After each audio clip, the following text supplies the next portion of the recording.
हाँ। तो hello hello hello, कैसे हैं आप लोग? आई होप सो आप लोग बहुत अच्छे हो गए। और बहुत दिनों के बाद हमारा मिलना हुआ यूट्यूब पर। और यूट्यूब पे मैं एकदम से सडन ऑफ हो गया था, इसके लिए मैं आपसे बहुत बहुत माफ़ी चाहूँगा। एंड हाँ, अब हम सीधे 6 महीने के बाद मिल रहे हैं। और मैंने आप लोग देख चुके हैं कि मेरा पूरा जो चैनल है वो बहुत अच्छे तरह से रिकवर हो चुका है। क्या था ना, बीच में मैंने यूट्यूबिंग छोड़ दिया था, तो मेरा चैनल ना हैक हो गया था। तो उस वजह से ना मुझे चैनल को रिकवर करना पड़ा बहुत तरीके से। उसमें थोड़ा-सा एड्स आने बंद हो गए थे, बहुत बहुत सारा उसमें लोचा-लफड़ा हो गया था। तो आप समझ सकते हैं कि इसमें थोड़ा-सा टाइम क्यों लगा मुझे, डिले क्यों हुआ। और आप देख सकते हैं सेटअप वगैरह, तो ये सब करने में भी थोड़ा-सा टाइम लगता है। तो आज हम लोग क्या स्टार्ट करने जा रहे हैं? तो आज हम लोग लिमिट्स स्टार्ट करने जा रहे हैं, लेकिन पीछे जो भी लिखा है उस पे ध्यान देने से पहले थोड़ा हम लोग बातचीत करते हैं कि लिमिट्स का इम्पोर्टेंस क्या है और लिमिट्स क्यों पढ़ना है, ठीक है? तो लिमिट्स को आप लोग कस्टम में देख सकते हैं कि इसको ब्रीथ ऑफ कैलकुलस भी कहा जाता है। क्यों कहा जाता है भाई? ब्रीथ ऑफ कैलकुलस भी कहा जाता है क्योंकि यहाँ से आपकी जर्नी की शुरुआत होती है कैलकुलस से। जी हाँ, कैलकुलस सर, जो कि एक बहुत बड़ा ब्रांच ऑफ मैथमेटिक्स है। और ब्रांच ऑफ मैथमेटिक्स ही से इसमें सबसे ज़्यादा आपका कोई भी एग्जाम उठा के देख लो, उसमें सबसे ज़्यादा इंपॉर्टेंस भैया मैं इनफैक्ट ये भी कहूँगा ना, कि अगर आपको क्वांटम मैकेनिक्स पढ़ना है तो कैलकुलस पे सबसे ज़्यादा फोकस आपका होना चाहिए अच्छी तरीके से, क्योंकि कैलकुलस ही वो आपका एक ऐसा ब्रांच ऑफ मैथमेटिक्स है जो कि आपको क्वांटम मैकेनिक्स तक का रास्ता खोल करके देता है। जी हाँ, बिल्कुल। वैसे कोऑर्डिनेट ज्योमेट्री भी है, लेकिन मैं कैलकुलस की बात अभी पर्टिकुलरली कर रहा हूँ, ठीक है? तो यहाँ लिमिट से आपका कैलकुलस की शुरुआत होती है, क्योंकि कैलकुलस का कोई फर्स्ट चैप्टर की बात की जाए, वैसे तो कंटिन्यूस में आता है, तो डिसकंटिन्यूस में आता है कि कहाँ पे फंक्शन डिसकंटिन्यूस है, कंटिन्यूस है। तो वहाँ पे आप ट्वेल्थ क्लास में जब आप पढ़ते हो डिफरेंशिएबिलिटी कंटिन्यूटी, उस चैप्टर में आपको लिमिट्स की अच्छे से यूज दिखती है। जी हाँ, 11th क्लास में लिमिट्स बहुत ही कंप्रोमाइज करके है, लेकिन जैसे ट्वेल्थ में जाते हो डिफरेंशिएबिलिटी कंटिन्यूटी पढ़ते हो तो वहाँ पे को समझ में आता है कि लिमिट्स की असली यूज क्या है। और जब आप क्वांटम फिजिक्स पढ़ते हो तो क्वांटम फिजिक्स में भी आपको समझ में आता है कि आपका लिमिट्स का प्रॉपर जो यूज है, क्योंकि लिमिट्स का यूज ना आपको आप अधिकतर ग्राफ में दिखेगा। ये सब जो हम लोग यहाँ पे करने वाला क्या करने वाला तो पता चल जाएगा थोड़ा देर में आपको। लेकिन जो हम लोग 11th क्लास में करते हैं ना, वो प्रॉपर लिमिट नहीं है। प्रॉपर लिमिट आपको मिलता है ग्राफिकल फंक्शन में, कि कोई पर्टिकुलर सेंटेंस पे आपको किसी पर्टिकुलर फंक्शन का एरिया निकालना है, तो आप इंटीग्रेशन में पढ़ते हो, जो पूरा पढ़ाने वाला ऑब्वियसली। तो इंटीग्रेशन में वो चीज आप पढ़ते हो। तो पर्टिकुलरली क्या होता है ना, किसी किसी फंक्शन पर, किसी किसी पॉइंट पर मेरा जो फंक्शन है वो डिसकंटिन्यूट हो जाता है। तो वहां पर ना एग्जैक्टली हम उसकी वैल्यू नहीं बता पाते, तो हम उसके आसपास की वैल्यू ढूंढते हैं। तो यहीं से लिमिट से खेल शुरू होता है। क्या होता है लिमिट और किस तरीके से हम लोग उसको डील करेंगे वो हम लोग अच्छे से समझेंगे लिमिट्स में। लेकिन मैं आपको बता दूं कि लिमिट्स अगर आपका बिगड़ा, हाँ भैया, सब खून के आंसू रोते हैं जो लिमिट्स पे ध्यान नहीं देते। बिकॉज लिमिट्स जो है ना, वो 11th का लास्ट चैप्टर आता है, और 11th का लास्ट चैप्टर आता है तो सब बहुत डाउन हो चुके होते हैं, इसलिए उस समय लिमिट्स में आप लोग ध्यान नहीं देते हैं। लिमिट्स आपका रास्ता खोलता है डिफरेंशिएबिलिटी कंटिन्यूटी का, डिफरेंशिएबिलिटी कंटिन्यूटी का, इंटीग्रेशन का। अब इंटीग्रेशन जो लोग पढ़ चुके होंगे वो लोग सोच रहे हो कि वहां पे तो लिमिट्स आया ही नहीं। भाई, जब तुम जेई के क्वेश्चन उठा के देख लो, लिमिट्स घुसा देगा। तुम एडवांस के क्वेश्चन में देखो, तुम्हें कोई फंक्शन बोलेगा जिसका लिमिट्स निकालो और उसके बाद उसको इंटीग्रेट करो, तो ये सब इंटीग्रेशन की बातें हैं। ये आपका डिफरेंशिएशन में भी घुस जाएगा। मतलब कैलकुलस के पोर्शन से यहाँ से आपकी शुरुआत होती है, और ये कैलकुलस के किसी भी चैप्टर में आसानी से फिट हो सकता है। तो मतलब लिमिट्स मेरा बहुत ज्यादा इंपॉर्टेंट चैप्टर हो जाता है अगर मैं कैलकुलस को ध्यान में लेकर के पढ़ता हूँ। क्योंकि आगे अगर आपको किसी भी ब्रांच में, किसी भी पर्टिकुलरली मैथमेटिक्स ब्रांच में पीएचडी करना है, तो जाहिर सी बात है आपको उसमें तगड़ा होना पड़ेगा। तो कैलकुलस का जो मेन पार्ट है सर, वो आपका लिमिट से स्टार्ट होता है। तो आपको लिमिट्स पे बहुत ध्यान देना है, क्योंकि लिमिट्स को आसान चैप्टर समझ करके लोग ध्यान नहीं देते हैं, और आगे जा करके इन कैलकुलस के इंटीग्रेशन में, डिफरेंशिएबिलिटी में अटक जाते हैं। क्योंकि वो सोचते हैं कि उनको इंटीग्रेशन डिफरेंशिएबिलिटी नहीं आता, भाई उनको लिमिट्स नहीं आती, इसलिए वो यहाँ क्या अटक रहे। ये सब चैप्टर बहुत आसान है, क्योंकि लिमिट्स ही उनकी जान हो जाती है। बिल्कुल सर। तो लिमिट्स का इंपॉर्टेंस आपके एग्जाम पॉइंट ऑफ व्यू से समझ गए sir. Real point of view से क्या है? रियल पॉइंट ऑफ व्यू से आप लिमिट्स का इंपॉर्टेंस मैं आपको लास्ट में समझाऊंगा, बिकॉज अभी मैं आपको real life point of view से समझाऊंगा तो आप कनेक्ट नहीं कर पाओगे। मैं चाहता हूँ कि आप उसको अच्छे से कनेक्ट करके समझो, और उसके बाद में फिर आप इसको फील करने की कोशिश करो। पीछे क्या लिखा है उस पर ध्यान मत दो, मैं अभी इसको एक्सप्लेन करूंगा कि उसमें क्या लिखा है, उसमें क्या अच्छी बात करनी है। आप लोग सोच रहे हो कि मैं जैकेट क्यों पहना हुआ हूँ, तो भाई ठंडा लग रहा है इसलिए मैं जैकेट पहना हूँ। और मैं आपको बता दूँ ये चीज़ रात में शूट हो रहा है, ठीक है? तो आप लोग एनालाइज कर सकते हो किस तरह से ठंड लग रहा है आपका, इसलिए मैंने यहाँ पे जैकेट पहन रखा है। तो आप लोग मुझे ये मत समझना कि मुझे बहुत ज़्यादा ठंड लगता है, मैं वैसे ठंड बिल्कुल मुझे नहीं लगती है, ठीक है। चलिए सर, अब हम लोग कंसेप्ट पे फोकस करेंगे। पहले कंसेप्ट समझना ज़रूरी है, क्यों? देखो क्वेश्चन तो आपको बहुत सारा करने वाला हूँ, और मान के चलो कि हमारा जो लिमिट्स है वो हर लेक्चर बहुत ज़्यादा जाने वाला है उसका, मतलब मैं कोशिश करूंगा कि लेक्चर को कंप्रोमाइज़ करूँ, बिकॉज मैंने पिछली बार क्या किया था, पिछली बार मैंने लेक्चर बहुत ज़्यादा किया था, लेक्चर बहुत ज़्यादा किया था, और भी उसमें से ज़्यादा 20-25 मिनट के सब सारे वीडियोस थे, और उसके बाद में वो लेक्चर बहुत ज़्यादा हो गए थे। वैसे क्वेश्चंस के फॉर्मेट में वो ज़्यादा लेक्चर हो जाते हैं, 40-50 लेक्चर हो जाते हैं, तो उसके बाद फिर हमारे भी देखने का मन नहीं करता है, इतना सारा लेक्चर है तो कैसे करेंगे। मैं कंप्रोमाइज़ करने की कोशिश करूँगा इसको 5 से 6 लेक्चर में, लेकिन याद रखना कंटेंट उतना ही मिलेगा, क्वेश्चंस उतने ही मिलेंगे, कंसेप्ट बिल्कुल वैसे ही रहेगा, चाहे वो ये 5 लेक्चर उन 50 लेक्चर कंप्रोमाइजेशन होगा। बस थोड़ा सा इस वीडियो का लेंथ बढ़ सकता है, आगे आने वाले वीडियोस का भी जो लेंथ होगा वो बढ़ सकता है, ऑब्वियस सी बात है। अगर आप 5 लेक्चर में 50 लेक्चर कंप्रोमाइज करोगे तो जाहिर सी बात है उनका लेंथ बढ़ेगा। तो अब हम लोग प्रॉपर तरीके से लिमिट्स की शुरुआत करने जा रहे हैं। तो एक बार बोर्ड में देख लीजिए क्या क्या लिखा हुआ है, वैसे समझ तो नहीं आएगा आपको, फिर भी एक बार जरूर देख लीजिए, और एक बार स्क्रीनशॉट जरूर ले सकते हैं। मैं एक बार हट जाता हूँ। हाँ जी, चलिए, अब सबका फोकस यहाँ होना चाहिए, बकवास चीजों पर नहीं। अब ध्यान सुनना, एग्जैक्टली मैं आपसे एक बात पूछता हूँ कि मैंने आपको एक बार कहा कि भाई मुझे तुम नंबर लाइन पर 0 पॉइंट करके दिखाओ। मैंने एक पूछा कि तुम मुझे नंबर लाइन पर 0 को प्लॉट करके बताओ। तुम बोलोगे सर बचपन में सीखे हैं, नंबर लाइन पर जो मेरा 0 होता है वो एकदम बीचों बीच होता है। बिल्कुल सर, बीचों बीच होता है, और 0 को हम लोग अपने सारे नंबर का ओरिजिन भी मानते हैं। बिल्कुल सही बात है ना, क्योंकि 0 से ही हम पता चलता है ना कि 0 के इधर जाएंगे तो पॉजिटिव मिलेगा, इधर जाएंगे तो नेगेटिव मिलेगा। तो नंबर लाइन में 0 को ना एक ओरिजिन की तरह ट्रीट किया जाता है। बिल्कुल सर है। और हम लोग कार्टेशियन प्रोडक्ट में भी इसी 0 की मदद से ही पता कर पाते हैं कि इधर x में पॉजिटिव इधर y में पॉजिटिव है। वो कार्टेशियन प्रोडक्ट में भी हम लोग 0 की मदद से पता कर पाते हैं कि हमारा पॉजिटिव किधर है नेगेटिव किधर। सही बात है। तो मैंने तुमसे क्या कहा कि तुमने नंबर लाइन पे मुझे 0 को क्या करके बताओ, प्लॉट करके बताओ। तुमने एग्जैक्टली बताया सर कि यहाँ पे मेरा जो 0 है ना वो एकदम यहाँ पर है, डार्क सर्कल करके तुमने बता दिया। सेट थोड़ी अगर आपने पढ़ा है तो आपको पता होगा डार्क सर्कल क्या है, हॉलो सर्कल क्या है। नहीं पढ़ा है तो कोई दिक्कत नहीं है, आपको समझ में फिर भी आएगा। अब ध्यान सुनो, तो तुमने कहा सर यहाँ पे एकदम 0, ठीक है, बिल्कुल सही कहा। अब सुनो, अगर मैं तुमसे कहूं +0 और -0 तो बोलोगे सर आप ये क्या कह रहे हो, 0 is neither negative neither neither positive. 0 ना ही नेगेटिव होता है ना ही पॉजिटिव होता है, बिल्कुल सही बात है। तो मैंने +0 -0 कैसे लिखा, मैंने +0 -0 कैसे लिखा, तो इसका मतलब मैंने गलत लिखा। बिल्कुल सही बात है। तो +0 और -0 नाम की कोई चीज नहीं होती। इतना पहले समझना कि 0 ना ही पॉजिटिव होता है ना ही नेगेटिव होता है। 0 के आगे आने वाले नंबर पॉजिटिव हो गए, 0 से पहले आने वाले नंबर नेगेटिव हो जाएंगे। क्लियर है सर? तो 0 पॉजिटिव भी नहीं होता, 0 नेगेटिव भी नहीं होता, ठीक है। ये तो आप बिल्कुल सही कह रहे हो कि 0 पॉजिटिव नहीं होता नेगेटिव होता। अब मैं आपसे एक बात कहूँ, 0 के माथे पर 0 के एक्सपोनेंट में मैंने प्लस पावर रख दिया, ठीक। इस टाइप की चीज आप पहली बार देख रहे होगे, और ये लिमिट्स में ही हम लोग पहली बार देखते हैं। मैंने 0 के ऊपर एक्सपोनेंट पे क्या कर दिया, नेगेटिव पावर रख दिया। अब थोड़ा इसका मतलब समझना, सुनना। 0 प्लस का मतलब होता है 0 से एकदम इतू से ज्यादा, थोड़ा सा ज्यादा। 0 से एकदम थोड़ा सा ज्यादा 0 प्लस कहलाता है। प्लस वाला 0 नहीं, सामने वाला प्लस नहीं, उसके एक्सपोनेंट पे प्लस होना चाहिए। इसको हम 0 प्लस ही कहते हैं, लेकिन यहाँ पे एक्सपोनेंट पर ये चीज प्लस होता है। ये चीज क्लियर होनी चाहिए, क्योंकि जब हम 0 प्लस कहते हैं तो जो लिमिट्स नहीं पढ़ा होता वो सोचता है कि भाई 0 तो पॉजिटिव भी नहीं होता नेगेटिव भी नहीं होता, तो ये 0 प्लस कैसे कह रहा है, 0 माइनस कैसे कह रहा है। तो 0 प्लस कब भी कोई कहे ना तो समझ जाना कि वो एक्सपोनेंट पे प्लस कह रहा है, क्योंकि 0 तो पॉजिटिव होता नहीं नेगेटिव होता नहीं। इसलिए अगर कोई 0 प्लस कहता है तो तुरंत आपको समझ में आना चाहिए कि वो इसकी बात कर रहा है भैया, वो इसकी बात नहीं कर रहा है, कि ऐसा कोई चीज होती ही नहीं मैथमेटिक्स, वो इसकी बात कर रहा है। बिल्कुल। तो 0 प्लस का जो मतलब है वो 0 से थोड़ा सा, एकदम थोड़ा सा ज्यादा। सर एग्जांपल देके बताओ, तो देखो भाई एग्जांपल, 0 से एकदम थोड़ा सा ज्यादा क्या होगा, 0.01, इससे थोड़ा सा 0.001, इससे थोड़ा सा 0.0001, इससे पहले 0.00000001। जितने जीरो लगाते जाओ उतना सामने का नंबर पाते जाओ। बिल्कुल सही बात है।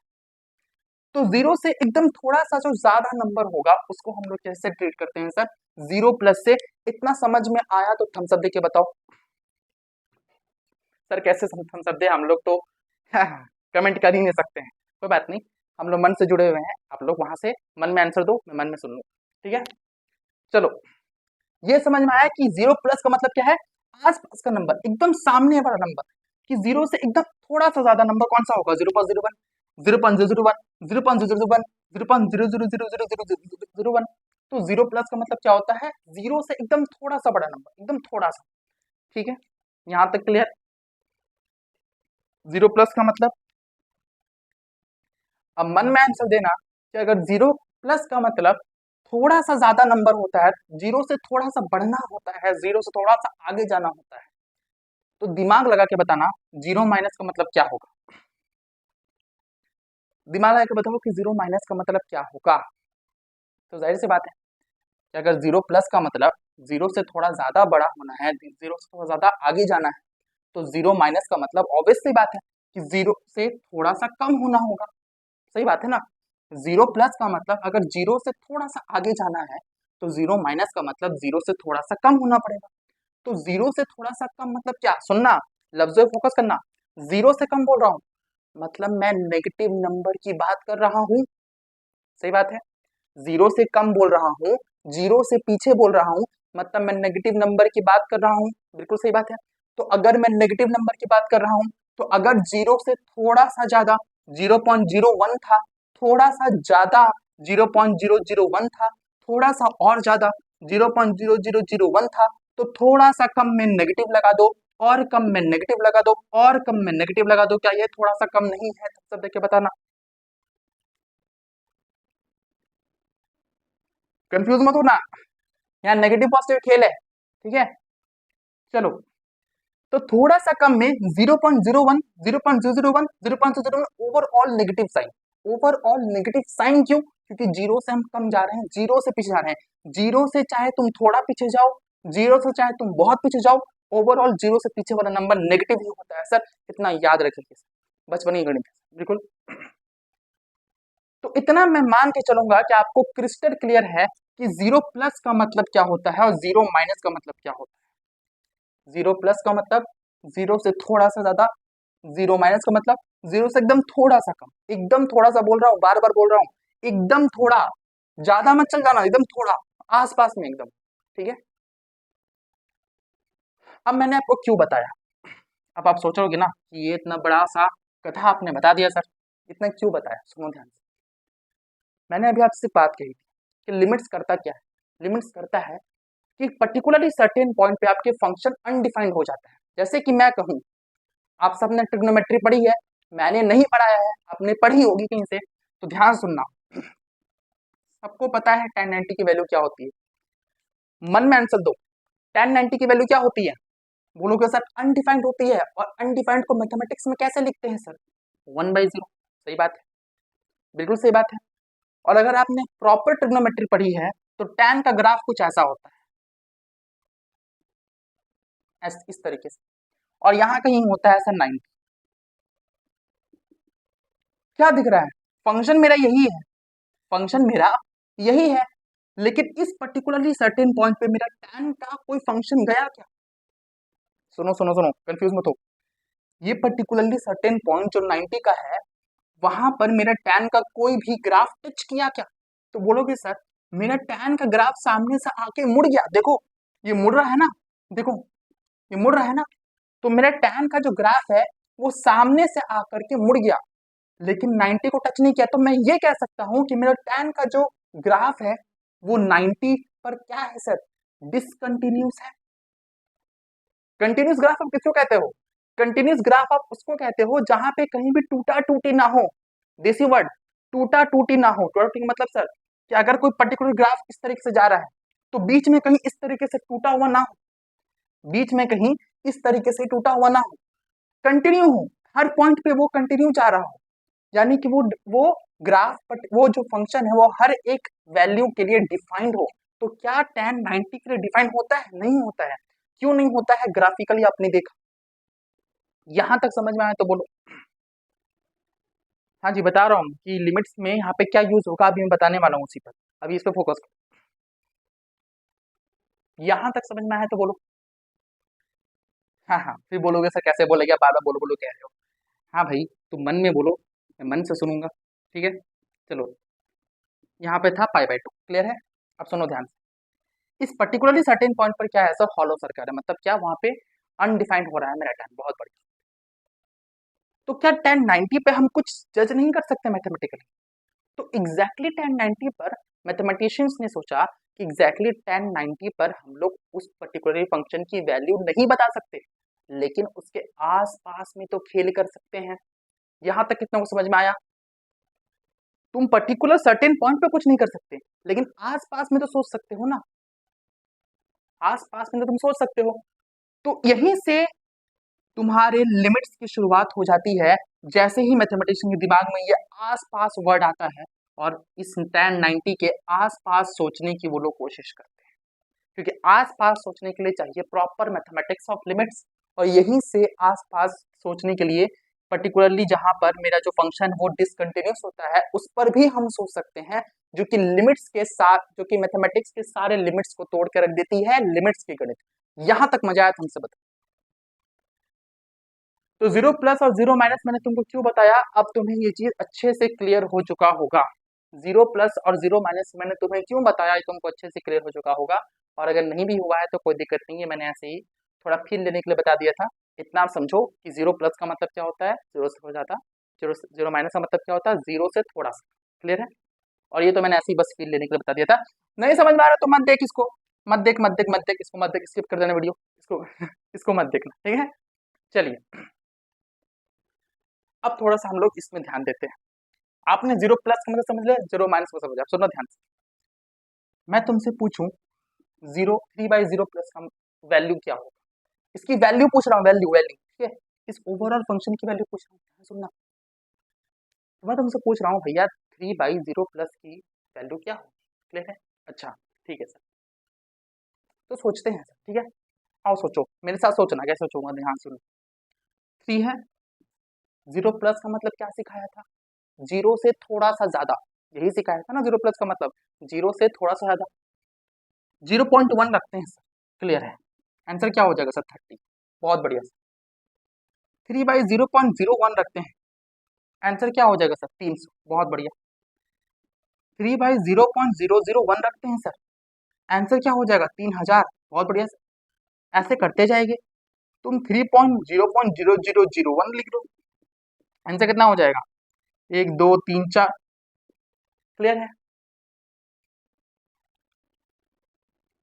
तो कुछ दिखा, जैसे जैसे हम डिनोमिनेटर को कम कर रहे हैं, जैसे जैसे हम डिनोमिनेटर को कम कर रहे हैं, जैसे जैसे हम डिनोमिनेटर को कम कर रहे हैं, ओवरऑल फ्रैक्शन की वैल्यू बढ़ रही है, ओवरऑल फ्रैक्शन की वैल्यू बढ़ रही है, ओवरऑल फ्रैक्शन की वैल्यू बढ़ रही है, ओवरऑल फ्रैक्शन की वैल्यू बढ़ रही है। यानी कि जैसे जैसे हम डिनोमिनेटर को कम कर रहे हैं सर, पूरे के पूरे फ्रैक्शन की वैल्यू बढ़ते जा रही है सर। यहां तक क्लियर हुआ? तुम्हारे सामने किया ना, देखो जीरो प्लस का मतलब ये तो मुझे कहा था थोड़ा सा ज्यादा, तो ये सारे के ये 0.01 0.001 0.001, ये सब क्या है, जीरो से थोड़ा ज्यादा नंबर है। तो ओवरऑल फ्रैक्शन की वैल्यू क्या हो रही है, बढ़ते ही जा रही है।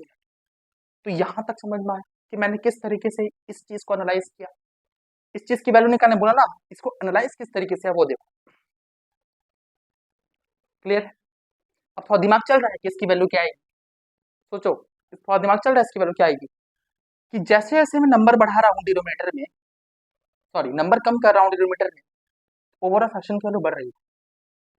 जैसे जैसे मैं डिनोमिनेटर में मैं वैल्यू को कम कर रहा हूँ, डिनोमिनेटर में पर्टिकुलरली बात कर रहा हूँ, डिनोमिनेटर में वैल्यू कम कर रहा हूँ, ओवरऑल फ्रैक्शन की वैल्यू बढ़ते ही जा रही है सर। बिल्कुल सही बात है। तो ओवरऑल फ्रैक्शन की वैल्यू अगर बढ़ रही है, ओवरऑल फ्रैक्शन की वैल्यू अगर बढ़ रही है, तो मैं यह कह सकता हूँ कि ये जीरो प्लस की वैल्यू तो मैं कितना भी डाल सकता हूँ सर। बिल्कुल सही बात है, मैं 0.00001 रख दूँ, मैं 0.00010 करोड़ 01 रख दूँ, तो ओवरऑल फ्रैक्शन और ज्यादा बढ़ेगा। तो फ्रैक्शन की बढ़ने की कोई लिमिट है क्या, बताना, फ्रैक्शन की बढ़ने की कोई लिमिट है क्या, बताना। तो फ्रैक्शन की बढ़ने की कोई लिमिट नहीं है, फ्रैक्शन की बढ़ने की कोई भी लिमिट नहीं है, बिल्कुल। तो मैं ये कह सकता हूँ कि ultimately three by zero plus की जो होल वैल्यू आएगी वो इन्फिनिटी होगी। ये कितनों को समझ में आया? इन्फिनिटी को ऐसे डिनोट करते हैं, ये सिंबल है इन्फिनिटी का, इन्फिनिटी का सिंबल है ये, ठीक है ना। डरना मत इस सिंबल से, देखे भाई क्या रख दिया मैंने, ठीक है ना। देख लो यहाँ भी वैसा वैसा चीज लिखा हुआ है। तो जिसको पता था वेल एंड गुड, जिसको नहीं पता है कॉपी में अभी लिखो कि इन्फिनिटी को कैसे डिनोट करते हैं, इस सिंबल से। तो मैंने क्या कहा, जैसे जैसे डिनोमिनेटर को हम लोग छोटा करते जा रहे हैं, कम करते जा रहे हैं, ओवरऑल फ्रैक्शन की वैल्यू बढ़ते ही जा रही है। तो मैं ये कह सकता हूँ कि जैसे तुम डिनोमिनेटर को कम करोगे, फ्रैक्शन की वैल्यू बढ़ रही है, तो तुम्हारा डिनोमिनेटर कम किसकी वजह से हो रहा था, जीरो प्लस की वजह से।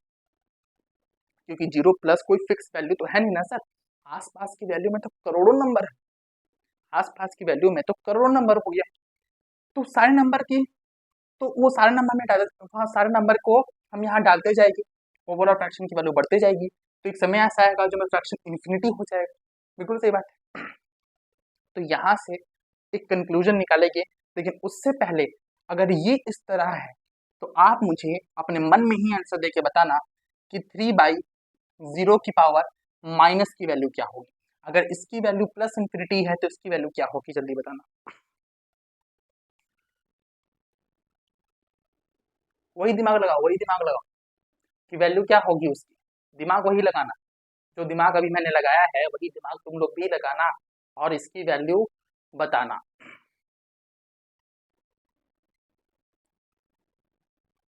चलिए सोचिए, बहुत बढ़िया। मन में सोचा होगा, जितनों ने सही सोचा कंग्रेट्स, एंड जितनों ने गलत सोचा यहाँ देखो। तो यही कहानी है यहाँ पर भी। जीरो माइनस का मतलब क्या सिखाया था अभी सर, तो बोलोगे जीरो माइनस का मतलब मैंने क्या सिखाया था अभी, वेट, हाँ ठीक है। जीरो माइनस का मतलब क्या सिखाया था, तो जीरो माइनस का मतलब मैंने सिखाया था जीरो से थोड़ा सा आधा कम। बिल्कुल सर। तो थोड़ा सा आधा कम में से 0.01 में नेगेटिव साइन के साथ आ रहा था, 0.01 सर, 01 नेगेटिव साइन के साथ आ रहा था। बिल्कुल सही बात है। तो 3/0 के पावर, 0 के पावर -1, अल्टीमेटली मैं लिख सकता हूँ -0.1, ये दे देगा -30। अल्टीमेटली सर -0.01, ये तो देगा सर -300। अल्टीमेटली सर 3 माइनस 0.001, ये दे देगा सर -3000। और ये कंटिन्यू चलता रहेगा सर। बिल्कुल सही बात है, ये कंटिन्यू चलता ही रहेगा। बिल्कुल सही बात है। तो ओवरऑल समझ में आ रहा है, समझो। जैसे जैसे मैं डिनोमिनेटर को कम कर रहा हूँ, ध्यान सुनना, जैसे जैसे मैं डिनोमिनेटर में अपनी वैल्यूज को पुट करता जा रहा हूँ, ओवरऑल फ्रैक्शन की वैल्यू कम होती जा रही है। ये कितना को समझ में आया। नेगेटिव साइन का मतलब क्या, सुनो, ये भी बहुत किसी को पता नहीं होगा, मैं बता देता हूँ। नेगेटिव में मैग्नीट्यूड जितना बड़ा होता है, सुनना, नेगेटिव में मैग्नीट्यूड जितना बड़ा होता है उसकी ओवरऑल वैल्यू उतनी छोटी होती है। कहीं पे मैं तुमसे पूछूं -30 और -300 में कौन सा बड़ा है, तो बेवकूफो जैसा 300 मत कह देना, -30 इज ग्रेटर देन -300, बिकॉज दिमाग लगाओ, हम इधर जाते हैं हमेशा, इधर जाते हैं, उधर नहीं जाते हैं हमेशा, इस तरफ जाते हैं, पॉजिटिव की तरफ भागने की कोशिश करते हैं। तो पॉजिटिव की तरफ तो भैया हमारा 300 पहले आ जाएगा ना, 30 बाद में आएगा ना। तो बड़ा कौन हुआ पहले हमारा, ये वाला आ रहा है, जीरो से करीब कौन है, 30।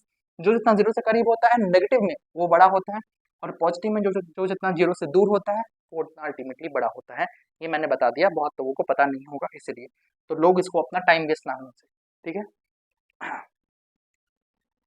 तो ओवरऑल क्या दिख रहा है सर, जैसे जैसे मैं डिनोमिनेटर वैल्यू को पुट कर रहा हूँ, ओवरऑल वैल्यू क्या हो रही है सर, नेगेटिव में बड़ी हो रही है। मतलब मैं कह सकता हूँ ओवरऑल छोटी हो रही है। बिल्कुल सर। ओवरऑल वैल्यू क्या हो रही है सर, उधर दूर भागती जा रही है। तो मतलब क्या सर, वैल्यू ओवरऑल छोटी हो रही है। तो एक समय ऐसा आएगा ना सर कि जो मैग्नीट्यूड होगा वो बिल्कुल इन्फिनाइट हो जाएगा। एक समय ऐसा आएगा जो मैग्नीट्यूड होगा तो बिल्कुल इन्फिनाइट हो जाएगा। तो इन्फिनाइट और एक ओवरऑल नेगेटिव साइन सर सब में है, तो उस इन्फिनिटी में भी नेगेटिव साइन हो। एक बात बता दूं, इन्फिनिटी में भी पॉजिटिव नेगेटिव होता है, इसमें कोई गलत बात नहीं है, कोई दिक्कत की बात नहीं है, इसको आप नोट डाउन करो। इन्फिनिटी में भी पॉजिटिव नेगेटिव होता है। जितनों को पता था कांग्रेस अगेन, और जितनों को नहीं पता था अभी जान। इन्फिनिटी में भी एक ओवरऑल नेगेटिव साइन हो सकता है, पॉजिटिव साइन हो सकता है। बोलोगे सर यहाँ पॉजिटिव क्यों नहीं लगाया, भैया लगा लो, अंडरस्टूड होता है पॉजिटिव इसलिए, ठीक है। तो अब मैं कंक्लूजन निकालता हूँ। यहाँ तक पहले आप लोगों को क्लियर है तो मैं मान के चलूंगा कि हाँ सर यहाँ तक आप लोग क्लियर है। अगर थोड़ा मोड़ा डाउट है तो आगे से क्लियर हो जाएगा, या फिर आप वीडियो को थोड़ा सा पीछे करके भी देख सकते हो सर, इतना समझदार आप खुद हो।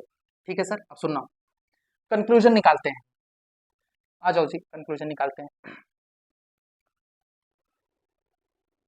क्या बताया, 3/0 प्लस की वैल्यू सर इन्फिनिटी होती है। 3/0 प्लस क्या होती है सर, वैल्यू इन्फिनिटी होती है। 3/0 माइनस की वैल्यू क्या होती है सर, माइनस इन्फिनिटी होती है। यहाँ तक क्लियर है, यहाँ तक क्लियर है।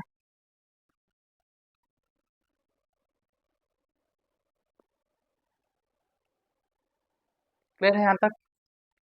तो याद रखना, कहीं पर भी, कहीं पर भी तुमको constant by tending value of 0 plus मिल जाए, या कोई constant by tending value of 0 minus मिल जाए, उसकी ओवरऑल वैल्यू हमेशा इनफाइनाइट होगी। ओवरऑल वैल्यू हमेशा ही इनफाइनाइट होगी। क्या मैंने कह दिया सर, कांस्टेंट बाई 0 प्लस मिले, कांस्टेंट बाई 0 माइनस मिले, आपको सवाल में लिख के नहीं देगा 0 प्लस या 0 माइनस, वो आपको अलग फॉर्मेट में देगा। वो फॉर्मेट अभी हम लोग जस्ट थोड़ी देर के बाद पढ़ेंगे, लेकिन अभी आप लोग इतना याद रखो कि कांस्टेंट बाई 0 प्लस मिल जाए, कांस्टेंट बाई 0 माइनस मिल जाए, ओवरऑल 0 प्लस है तो प्लस इंफिनिटी, माइनस है तो माइनस इंफिनिटी। क्यों होता है, कैसे होता है, सब करके दिखा दिया, ओवरऑल रिजल्ट बता दिया। यहां तक मजा आया तो सब देख के बताओ अगेन मन में।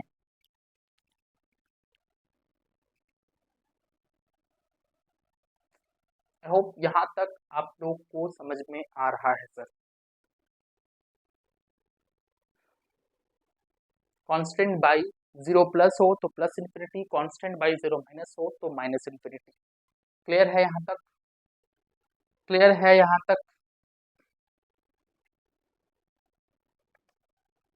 चलो, अगर यहाँ तक क्लियर है तो अब आप लोग यहाँ जो लिखा है उसको समझ सकते हो। ध्यान सुनना, यहाँ क्या लिखा है, कंसेप्ट ऑफ लिमिट्स वही चल रहा है सर। ठीक है, 3/0 प्लस की वैल्यू हमने अभी निकाला, क्या होता है सर, इन्फिनिटी। इसकी वैल्यू क्या होती है सर, इन्फिनिटी होती है। बहुत बढ़िया। 3/0 माइनस की वैल्यू क्या होती है सर, माइनस इन्फिनिटी। इसकी वैल्यू क्या होती है सर, माइनस इन्फिनिटी। अब आप लोग बताओ सर, इसकी वैल्यू क्या होगी, -3/0 प्लस -3/0 माइनस, बताओ, -3/0 प्लस -3/0 माइनस। बोलो बोलो बोलो बोलो बोलो। 3/0 प्लस क्या था, इन्फिनिटी। 3/0 प्लस क्या है, ये अल्टीमेटली क्या है, ये अल्टीमेटली इन्फिनिटी है। ओवरऑल एक नेगेटिव साइन लगा दो, माइनस इन्फिनिटी। 3/0 माइनस क्या था, ये ओवरऑल एक माइनस इन्फिनिटी है। ये ओवरऑल क्या है सर, माइनस इन्फिनिटी है। ओवरऑल में एक माइनस है तो माइनस माइनस क्या होता है सर, ओवरऑल तो सर ये प्लस बन जाता है। क्लियर है? तो इन सबकी वैल्यू भी हमने इजीली आराम से निकाल ली सर। अब एक बहुत इंपॉर्टेंट कॉन्सेप्ट आ रहा है, उससे पहले आप दिमाग को रिकॉल कर लो कि आपने पढ़ा है, और जो भी इंपॉर्टेंट लगे उसको आप नोट डाउन कर लो। 2 मिनट का टाइम है आपके पास।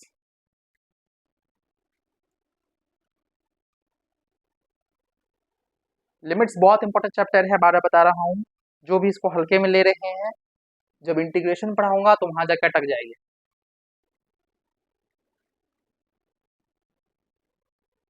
और जब ग्राफ पढ़ाऊंगा तो वहां पे भी आपका फोकस बहुत हाई होना चाहिए। तो मैंने बहुत बेसिक सी चीजें भी आपको बताई है।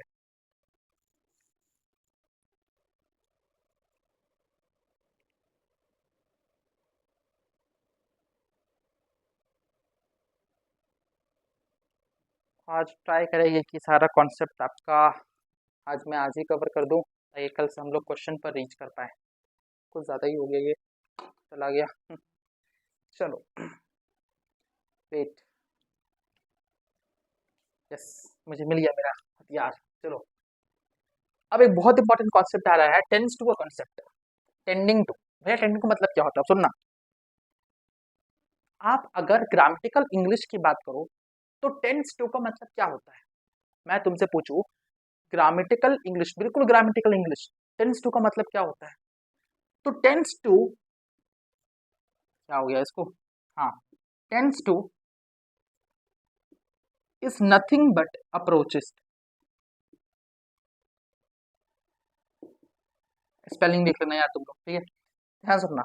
Tense to is nothing but approaches to. Approaches का मतलब क्या, मतलब अगर मैं किसी पर्टिकुलरली नंबर की बात करता हूँ ना अप्रोचेस में, तो उसका मतलब होता है आसपास।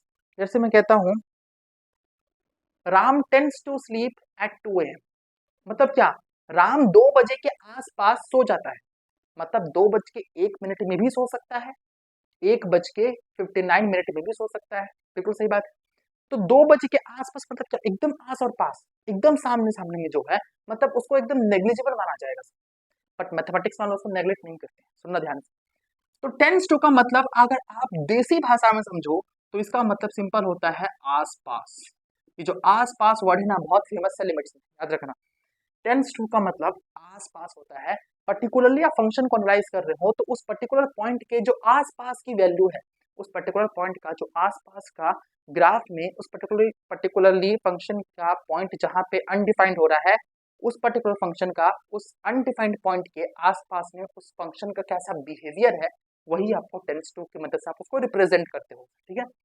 टेंस टू का मतलब क्या होता है, सिंपली किसी पॉइंट के आसपास, किसी इंसान के आसपास, किसी वक्त के आसपास, किसी चीज के आसपास, आसपास याद रखो सिंपल आप इतना कि टेंस टू का मतलब क्या होता है आसपास। इतना समझ में आया? टेंस टू का मतलब कितना होता है सर? आसपास। क्लियर है? चलो अब मैथमेटिकली हम लोग इसको समझेंगे। तो मैथ्स में भी ना सेम यही मतलब है टेंस टू का, आसपास। और हम लोग इस टेंस टू को डिनोट करते हैं किससे मैथमेटिक्स में? इस सिंबल से। हाँ जी, आपने कहीं जगह इस सिंबल को ऐसे ही आप यूज करते होगे, लेकिन एक्चुअल में इसका जो मतलब होता है वो होता है टेंस टू। फिजिक्स में भी आपको ये मिलने वाला है, तो इस पे आपको बहुत फोकस होना चाहिए कि टेंस टू को हम लोग किस तरीके से डिनोट करते हैं। इस सिंबल से हम लोग डिनोट करते हैं टेंस टू को। कि कहीं पे भी आपको लिखना हो कि something something tends to something, तो इसका मतलब कोई समथिंग है, उसके आसपास में कोई समथिंग है। समथिंग कुछ भी हो सकता है सर, है ना? थिंग हो सकता है, नंबर हो सकता है, इंसान हो सकता है, चीज हो सकता है, कुछ भी हो सकता है। तो यहाँ पर समथिंग टेंस टू समथिंग मतलब क्या सर? आप टेंस टू बहुत लंबा लिखोगे ना, इस तरह से टेंस टू, तो मैथमेटिशियंस पूछा भैया इतना टेंस टू लंबा क्यों लिखना, बार बार टेंस टू वर्ड आ रहा है, तो इसके लिए कोई सिंबल डिनाइट कर दो। तो इस सिंबल ने डिनाइट कर दिया, तो ये सिंबल से हम लोग डिनोट करते हैं टेंस टू को। इसको भी नोट डाउन करो फटाफट। तो वही यहाँ पे लिखा है, टेंस टू को हम डिनोट कैसे करते हैं? इस सिंबल से डिनोट करते हैं। यहाँ तक क्लियर है? यहाँ तक क्लियर है? चलो अब थोड़ा सा और हम लोग फील लेते हैं गणित का। अब सुनो, अनडिफाइंड वर्ड मैथमेटिक्स में सबने सुना है, सबने सुना ही अभी तक, जितने भी यहाँ पे मेरे लेक्चर, कोई बच्चा तो नहीं दिख रहा होगा, ऑब्वियसली बात है, आप लोग सब सीनियर लेवल्स के हैं। तो अब अनडिफाइंड आप लोगों ने सुना है, बहुत लोगों ने इनडिटर्मिनेट वर्ड भी सुना होगा और बहुत लोगों ने नहीं सुना होगा। कितने लोगों ने इसको सुन लिया? इनडिटर्मिनेट क्या होता है? इनडिटर्मिनेट, और बहुत लोग ना अनडिफाइंड और इनडिटर्मिनेट को सेम चीज समझते हैं, but they are entirely different. They both are entirely different. This is another thing and this is something. दोनों ही बिल्कुल अलग अलग चीजें हैं, दोनों को आप इंटरलेट मत करना। अब सुनो, अनडिफाइंड क्या होता है, तो क्या डेफिनेशन लिखिए, पढ़ते हैं sir. Something which is not defined in mathematics. तो अनडिफाइंड क्या होता है? कुछ ऐसा, कुछ ऐसा जिसके लिए अभी तक प्रॉपर मैथमेटिक्स डिफाइन नहीं की गई है। अनडिफाइंड का मतलब क्या होता है? कुछ ऐसा जिसके लिए अभी तक हमारी प्रॉपर मैथमेटिक्स डिफाइन नहीं की गई है, मतलब उसके लिए अभी तक गणित बना ही नहीं गई। हम लोग इसीलिए उसको गणित में जब भी वो चीज आती है तो हम लोग अनडिफाइंड अनडिफाइंड बोल करके चलते हैं। एग्जाम्पल क्या है? एग्जाम्पल सर, सबसे बड़ा एग्जाम्पल है आपका 1/0। इसीलिए हम लोग हमेशा कहते थे सर tan π/2 अनडिफाइंड होता है, कोसेक π/2 अनडिफाइंड होता है, सॉरी π/2 बोल रहा हूँ, कोसेक 0 अनडिफाइंड होता है, सेक π/2 अनडिफाइंड होता है। तो ये सारी चीजें अनडिफाइंड होता है। कोसेक है, ये सेक मत समझ लेना इसको, ठीक है? कोसेक है, कोसेक 0 अनडिफाइंड होता है। ये सारी चीजें क्या होती है? अनडिफाइंड होती है। क्यों होती है? क्योंकि इसके लिए हम लोग प्रॉपर मैथमेटिक्स नहीं जानते। क्योंकि जब हम लोग बचपन में गणित पढ़ रहे थे तो हमारे रैशनल नंबर का डेफिनेशन क्या था? रैशनल नंबर का डेफिनेशन क्या था कि न्यूमरेटर और डिनोमिनेटर का फॉर्मेट में होना चाहिए, जहां पे न्यूमरेटर और डिनोमिनेटर दोनों ही कोऑपरेंट नंबर होने चाहिए। और एक बहुत बड़ी बात कही गई थी वहां पर, अगर आपने ध्यान दी है तो, कि आपका जो डिनोमिनेटर है वो 0 के बराबर नहीं होना चाहिए सर। जी हाँ, आपका जो डिनोमिनेटर है वो 0 के बराबर नहीं होना चाहिए। वहां पे ये बात कहा गया था, आपको याद हो तो। क्योंकि अगर डिनोमिनेटर 0 हो जाता है तो क्या कहानी हो जाती है, वो पूरा का पूरा चीज ही अनडिफाइंड हो जाता है। तो अनडिफाइंड पर हमें बात ही नहीं करनी। क्यों नहीं करनी? क्योंकि ये ऐसी चीज है जिसके लिए मैथमेटिक्स बना ही नहीं गई है। यहाँ तक समझ में आया? तुम सब ये बताओ फटाफट, इसमें हम टाइम बर्बाद नहीं करेंगे। मेन चीज जो है ना वो इंडिटरमिनेट से शुरू होती है। आ जाओ अब थोड़ा सा इंडिटरमिनेट पे चर्चा करते हैं। क्या है सर? ध्यान सुनना। Something has infinite number of value, we can think over it mathematically, that is called indeterminate form. सुनो यहाँ क्या लिखा है उसको छोड़ो, यहाँ पे ध्यान दो। इंडिटरमिनेट क्या होता है? अब अगर मैं इंटरमिनेट की बात करूं तो ध्यान सुनना। लेट्स से मैं क्या करता हूं,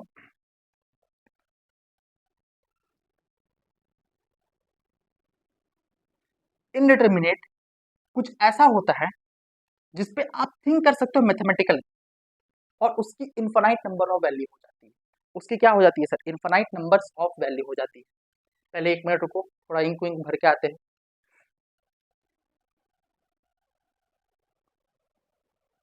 चलिए sorry for this type delay.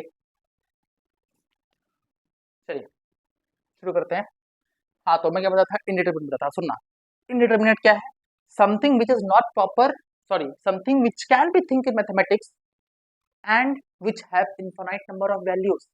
ध्यान सुनो, मैं तुमसे कहूँ 0/0, यहाँ ध्यान मत देना अभी कोई भी, यहाँ ध्यान दो जो मैं लिख रहा हूँ, 0/0, ठीक है? अब बचपन की गणित से बताना कि 0/0 का मतलब क्या है। यही हुआ 0/0 का मतलब। 0/0 का मतलब आप क्या समझते हो? मैं तुमको कहूँ भाई 10/5, तो तुम बोलोगे भैया 10 को 5 से डिवाइड कर रहे हैं हम लोग, सिंपल बात है। तो 0/0 का मतलब क्या है? 0 को 0 से डिवाइड कर रहे हैं, सही बात है। तो एक बच्चे ने मुझे कहा कि 0/0 है ना सर, इसका वैल्यू 1 होगा। मैंने कहा अच्छा यार, बहुत बढ़िया। फिर दूसरा आगे बोला नहीं सर, इसका वैल्यू तो 2 भी होगा। 0 2 जा भी तो 0 होता है सर, बोलोगे हाँ। अगेन सर, इसका वैल्यू जो 3 है ना, ये भी सर 0 होगा। अच्छा हाँ बिल्कुल सर, इसका वैल्यू जो है ना 10,000, वो भी सर 0 होगा। मैं कंफ्यूज हो गया, अरे यार एक आंसर बोलो। अब एक और आ गया, बोला कि सर 0 प्राइम में भी आ जाता है सर, 57, ये भी 0 हो गया।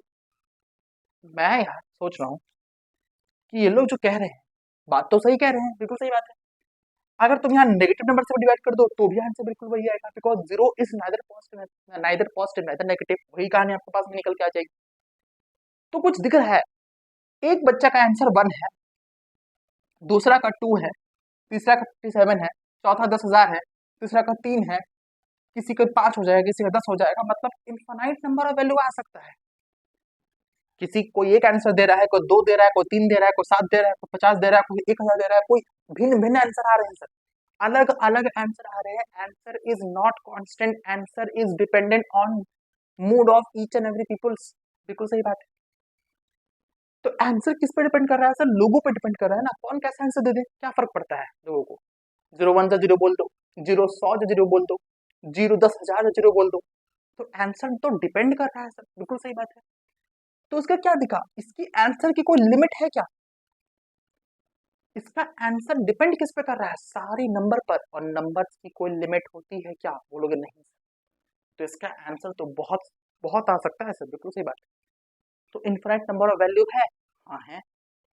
लेकिन एक बात बताना सर, थोड़ा अगर मैं सोचूं ना, तो क्या तुम इसमें सोच नहीं सकते? क्या कुछ ऐसा लग रहा है कि सर मैंने कभी पढ़ा ही नहीं, इसको देख के आपको लग रहा था भाई इसको तो मैंने कहीं पढ़ा ही नहीं, 1/0, 10,000/0, कोई कांस्टेंट बाई 0, ये तो आपको पता था ना सर कि भाई कोई वेरिएबल बाई 0, इसको देख के आपको लग रहा था कि भाई ये तो ऐसा चीज है जैसे कि हमने अभी तक पढ़ा ही नहीं। लेकिन इसको देखकर तो आपको लग रहा है ना कि भाई तो पढ़ा हुआ चीज है, पढ़ा हुआ चीज से ही इनफाइनाइट नंबर ऑफ वैल्यू आ रही है। तो ये चीज जस्टिफाई हुई, ये जो स्टेटमेंट था वो जस्टिफाई हुआ सर कि इनफाइनाइट नंबर ऑफ वैल्यू होनी चाहिए है, और हम लोग we can think over it, हम लोग इस पे सोच सकते हैं मैथमेटिकली सर, ये चीज जस्टिफाई हुई। तो मैं ये कह सकता हूँ कि इसकी इनफाइनाइट नंबर ऑफ वैल्यू है, 0/0 के इनफाइनाइट नंबर ऑफ वैल्यू है, और अगर इसकी इनफाइनाइट नंबर ऑफ वैल्यू है और हम लोग इस पे सोच भी सकते हैं मैथमेटिकली, तो 0/0 एक इनडिटरमिनेट फॉर्म है, ये कितना एग्री करेगी?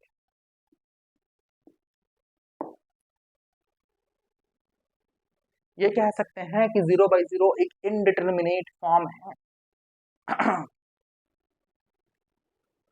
बताओ बताओ, कह सकते हैं या नहीं? बिल्कुल कह सकते हैं। 0/0 बिल्कुल एक इनडिटर्मिनेट फॉर्म है आपका, क्योंकि सर जो स्टेटमेंट दिया गया है वो बिल्कुल यहाँ पे सेटिस्फाइड हो रहा है।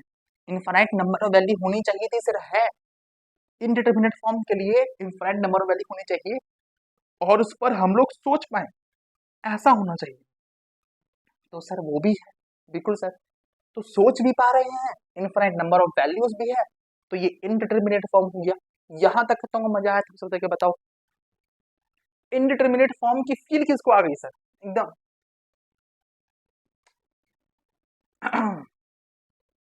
अभी हर एक चीज को एनालाइज करेंगे। तो पहला इनडिटर्मिनेट फॉर्म कौन सा मिला?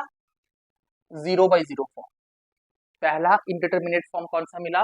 0/0 फॉर्म। इसको याद रखना कि पहला इनडिटर्मिनेट फॉर्म कौन सा है? 0/0 फॉर्म है। पहला इनडिटर्मिनेट फॉर्म कौन सा है? 0/0 फॉर्म। यहां तक क्लियर है तो थम्स अप देकर के बताओ फटाफट। यहां तक क्लियर है तो थम्स अप देकर के बताओ फटाफट।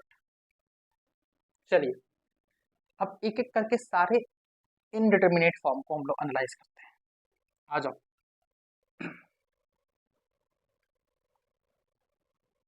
थोड़ा क्लीन कर लिया जाए। हाँ अब ठीक है। चलिए, तो 0/0 फॉर्म को एनालाइज किया। अब जरा इन्फिनिटी बाय इन्फिनिटी का फॉर्म को एनालाइज करो, सुनना ध्यान से। आप कहोगे कि भाई इन्फिनिटी बाय इन्फिनिटी का जो फॉर्म है ये इनडिटर्मिनेट कैसे है? तो अभी बताते हैं ये इनडिटर्मिनेट कैसे है। 0/0 का जो फॉर्म है वो इनडिटर्मिनेट कैसे है, तो सुनना ध्यान से। पहले तो आप इतना समझ लेना कि यहाँ जो कुछ भी लिखा है ना, 0/0, infinity by infinity, infinity minus infinity, infinity की पावर 0, 0 की पावर 0, 1 की पावर इन्फिनिटी, 0 टू इन्फिनिटी, ये हर एक चीज टेंडिंग टू है। बिल्कुल टेंडिंग टू है, वर्ड पर फोकस करो। आसपास है। ये जीरो एग्जैक्टली जीरो नहीं कहा मैंने, जीरो के आसपास का नंबर कहा। जीरो को एग्जैक्टली जीरो नहीं कहा मैंने, जीरो को आसपास का नंबर कहा। इन्फिनिटी एग्जैक्टली इन्फिनिटी नहीं है। अरे बेवकूफ, इन्फिनिटी एग्जैक्टली हो सकता है क्या? तुम बता सकते हो कि इन्फिनिटी एग्जैक्टली है? तो इन्फिनिटी तो एग्जैक्टली कभी होता ही नहीं। इसलिए हम लोग सेट थ्योरी में जब भी कोई समथिंग बराबर समथिंग आता है तो हम लोग इन्फिनिटी में हमेशा ओपन इंटरवल लगाते हैं। हम लोग इन्फिनिटी में हमेशा ओपन इंटरवल लगाते हैं। ये कितनों को पता है अच्छे से? सेट थ्योरी लेक्चर जिसने देखे हैं उनको अच्छे से पता होगा कि इन्फिनिटी पे हम लोग इसलिए हमेशा ओपन इंटरवल लगाते हैं कि इन्फिनिटी पे हम लोग कभी भी पहुंच नहीं सकते सर। तो इन्फिनिटी भी यहाँ पे टेंड कर रहा है, याद रखना। ये जो जीरो है वो भी टेंड कर रहा है, वन भी टेंड है, वन भी एग्जैक्टली वन नहीं है, टेंड है वन के आसपास। वन के आसपास का मतलब क्या? वन के आसपास का मतलब क्या? वन की पावर प्लस वन माइनस, यही है ना। वन के आसपास का मतलब क्या?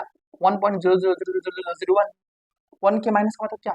क्या 1.1 के माइनस का मतलब क्या सर? 0.99999, यही हो गया। वन के, वन से थोड़ा सा बड़ा, वन से थोड़ा सा छोटा, बिल्कुल सर ये हो गया। वन से थोड़ा सा बड़ा और ये हो गया सर वन से थोड़ा सा छोटा। क्लियर है सर? कोई दिक्कत यहाँ तक कोई समस्या नहीं होनी चाहिए। तो यहाँ पे जितने भी चीजें है ना, सारी के सारी टेंडिंग टू है। अब थोड़ा एनालाइज करते हैं, सुनो। तो इन्फिनिटी बाय इन्फिनिटी फॉर्म, बेटा सुनो, मैं अगर अपने एकदम प्रॉपर सोचूं तो अगर न्यूमरेटर छोटा होता है, let's say sir numerator by denominator format होता है, तो न्यूमरेटर अगर छोटा होता है, डिनोमिनेटर अगर बड़ा होता है, न्यूमरेटर अगर छोटा होता है, डिनोमिनेटर अगर बड़ा होता है, ओवरऑल फ्रैक्शन की वैल्यू छोटी आती है। एग्री करेंगे सर? न्यूमरेटर छोटा होता है, डिनोमिनेटर छोटा होता है, ओवरऑल फ्रैक्शन की वैल्यू क्या होती है सर? छोटी आती है, बिल्कुल सर। तो न्यूमरेटर छोटा है, डिनोमिनेटर बड़ा है, ओवरऑल फ्रैक्शन की वैल्यू छोटी आएगी। न्यूमरेटर बड़ा है, डिनोमिनेटर छोटा है, फ्रैक्शन की वैल्यू बढ़ती जाएगी। न्यूमरेटर को बढ़ाते जाओ, डिनोमिनेटर कांस्टेंट को जरूर कर या फिर कम करते जाओ, तो ओवरऑल फ्रैक्शन की जो वैल्यू है सर वो बढ़ती ही जाएगी। बिल्कुल सही बात है। तो न्यूमरेटर को तुम अगर बढ़ा रहे हो और डिनोमिनेटर को तुम कांस्टेंट रखो या घटाते जाओ डिनोमिनेटर को, ओवरऑल तुम्हारी जो फ्रैक्शन है ना उसकी वैल्यू बढ़ते जा रही है। बिल्कुल सही बात है। और डिनोमिनेटर को तुम बढ़ाते जाओ और न्यूमरेटर को तुम कम करते जाओ, ओवरऑल तुम्हारा फ्रैक्शन की वैल्यू कम होती जाएगी। बिल्कुल सही बात है, यहाँ तक तो सब एग्री करेगा। अब सुनना ध्यान से, इसी फंडे को अगर मैं इन्फिनिटी पे एनालाइज करूँ ना, तो इन्फिनिटी में भी हम कंपैरिजन कर सकते हैं। ध्यान सुनना, कैसे कर सकते हैं। लेट से कोई पर्टिकुलर इन्फिनिटी है, एक और इन्फिनिटी है, हम ये कह सकते हैं कि ये जो इन्फिनिटी है ना वो इस इन्फिनिटी से बड़ा है, या हम ये कह सकते हैं ये जो इन्फिनिटी है वो इस इन्फिनिटी से छोटा है। हम अगर दो इन्फिनिटी को एनालाइज करें तो हम ये कह सकते हैं कि ये इससे बड़ा है बेसिस अपॉन समथिंग, या फिर ये कह सकते हैं ये इससे बड़ा है बेसिस अपॉन समथिंग। हम दो इन्फिनिटी के बीच में कंपैरिजन बिल्कुल कर सकते हैं। लेकिन सुनो, लेट से मैं मान के चलूं ना ये इससे बड़ा है, मान रहा हूँ, अज्यूम कर रहा हूँ, मुझे एग्जैक्टली नहीं पता, अज्यूम कर रहा हूँ, तो ये मान के चलते हैं कि ये जो इन्फिनिटी है वो इससे बड़ा है, लेट से समथिंग, ठीक है। तो इन्फिनिटी से बड़ा है, ओवरऑल फ्रैक्शन की वैल्यू कुछ बड़ी आएगी, ऑब्वियस सी बात है। अगेन फिर सोचते हैं, ये भी तो हो सकता है कि ये इन्फिनिटी इससे बड़ा हो जाए, ये भी तो हो सकता है कि ये वाला इन्फिनिटी इससे बड़ा हो जाए, बिल्कुल सही बात है। तो अगर ये इन्फिनिटी बड़ा है तो ओवरऑल फ्रैक्शन की वैल्यू छोटी आएगी, गड़बड़ हो गया सर। क्यों सर, ये जो इन्फिनिटी है ये बड़ा हो रहा है, ये छोटा हो रहा है, तो ओवरऑल फ्रैक्शन की वैल्यू बड़ी हो जा रही है। और अगर ये कांस्टेंट रहे या फिर छोटा हो जाए और डिनोमिनेटर बड़ा हो जाए, ओवरऑल फ्रैक्शन की वैल्यू घट जा रही है। यहाँ तक कितना समझ में आया। तो दिक्कत हुआ ना, हमको पता नहीं ना कौन बड़ा है कौन छोटा है, हमको एनालाइज करना पड़ रहा है ना कौन बड़ा कौन छोटा। क्या पता न्यूमरेटर बड़ा हो डिनोमिनेटर छोटा हो, क्या पता डिनोमिनेटर बड़ा हो डिनोमिनेटर छोटा हो। तो हम जस्टिफाई नहीं कर सकते कि मेरी ओवरऑल फ्रैक्शन की वैल्यू क्या आएगी। हम बड़ा छोटा में चलो सोच लेते हैं, लेकिन एग्जैक्टली तो नहीं बता सकते ना। यहाँ तक तो समझ में आया, यहाँ तक तो समझ में आया। तो अगेन इनफाइनाइट वैल्यूज आ रही है और हम लोग सोच सकते हैं, और इसी के साथ में हमारा जो इन्फिनिटी बेनिफिट फॉर्म है ये प्रूफ होता है कि ये भी एक इनडिटर्मिनेट फॉर्म है। ये भी क्या है सर, इनडिटर्मिनेट फॉर्म है। यहाँ तक क्लियर है, तुमसे देकर बताओ। यहाँ तक क्लियर है तो थम्स अप दे करके बताओ। तो इन्फिनिटी बाई इन्फिनिटी का फॉर्म भी हम लोग समझ लिए। अब आते हैं हम लोग नेक्स्ट फॉर्म में, वो क्या है, इन्फिनिटी माइनस इन्फिनिटी का फॉर्म। अब ध्यान सुनो, अभी मैंने तुमको समझाया कि इन्फिनिटी को हम लोग कंपेयर कर सकते। सुनो, इन्फिनिटी माइनस इन्फिनिटी इनडिटर्मिनेट क्यों, बहुत लोग इसका आंसर जीरो देते हैं। अरे भाई, तुमसे किसी ने कहा क्या कि दोनों एकदम एग्जैक्टली इन्फिनिटी है। मैं बार बार कह रहा हूँ दोनों टेंडिंग है, दोनों के दोनों जो इन्फिनिटी है वो टेंड कर रहे हैं, वो टेंडिंग टू इन्फिनिटी। तो दोनों के दोनों इन्फिनिटी जो है वो टेंड कर रहे हैं, बिल्कुल सही बात है। तो अगर दोनों के दोनों इन्फिनिटी तुम्हारे टेंड कर रहे हैं, दोनों के दोनों इन्फिनिटी अगर तुम्हारी यहाँ पे टेंड कर रहे हैं, तो तुम कैसे बोल दोगे कि भाई ये दोनों इन्फिनिटी दोनों आपस में बराबर है। चलो एक बार के लिए मैंने मान लिया कि दोनों आपस में बराबर, तुम कह दिए जी, एक बार के लिए मान लिया सर। ऐसा भी तो हो सकता है कि ये बड़ा हो जाए, ऐसा भी तो हो सकता है छोटा हो जाए, ऐसा भी तो हो सकता है ये बड़ा हो जाए, ऐसा भी तो हो सकता है ये छोटा हो जाए। ये कितनों को समझ में आया। इनडिटर्मिनेट फॉर्म सोचते क्यों है, जहां पर हमें कंफर्मेशन नहीं मिलता सर कि ये होगा ही, कंफर्मेशन नहीं मिल रहा है ना। जीरो बाय जीरो फॉर्म में देखा कंफर्म नहीं हुए, इन्फिनिटी बाय इन्फिनिटी फॉर्म दिया, सोच लिया कंफर्म नहीं हुए, इन्फिनिटी माइनस इन्फिनिटी कंफर्म नहीं हो पा रहे हैं सर। तो अगेन क्या है सर, ये भी एक इनडिटर्मिनेट फॉर्म है। यहां तक तो समझ में आया, ये हो गया ये हो गया ये हो गया। कंफर्मेशन नहीं मिल रहा है ना सर, कंफर्मेशन नहीं मिल रहा तो क्या हो रहा है, इनडिटर्मिनेट फॉर्म बनता जा रहा है। कंफर्मेशन नहीं मिल रहा है तो क्या हो रहा है सर, इनडिटर्मिनेट फॉर्म बनता जा रहा है। तो अगेन इन्फिनिटी माइनस इन्फिनिटी भी एक इनडिटर्मिनेट फॉर्म साबित होगी। क्लियर है, आ जाओ। अगर आप मेरे लेक्चर को देख रहे हो ध्यान से, तो आपके मन में आना चाहिए एक डाउट, क्या सर इन्फिनिटी माइनस इन्फिनिटी एक इनडिटर्मिनेट फॉर्म है, तो भाई इन्फिनिटी प्लस इन्फिनिटी क्या होगा। आप ही सोच के बताओ इसका आंसर क्या होगा, सोचो। ये इनडिटर्मिनेट फॉर्म क्यों नहीं है, मैंने यहाँ पे इनडिटर्मिनेट फॉर्म क्यों नहीं लिखा, मैंने यहाँ पे इनडिटर्मिनेट फॉर्म क्यों नहीं लिखा इन्फिनिटी प्लस इन्फिनिटी को। ये चीज सोचो तो तुम लोग, देखिए सोच पा रहे हो या नहीं।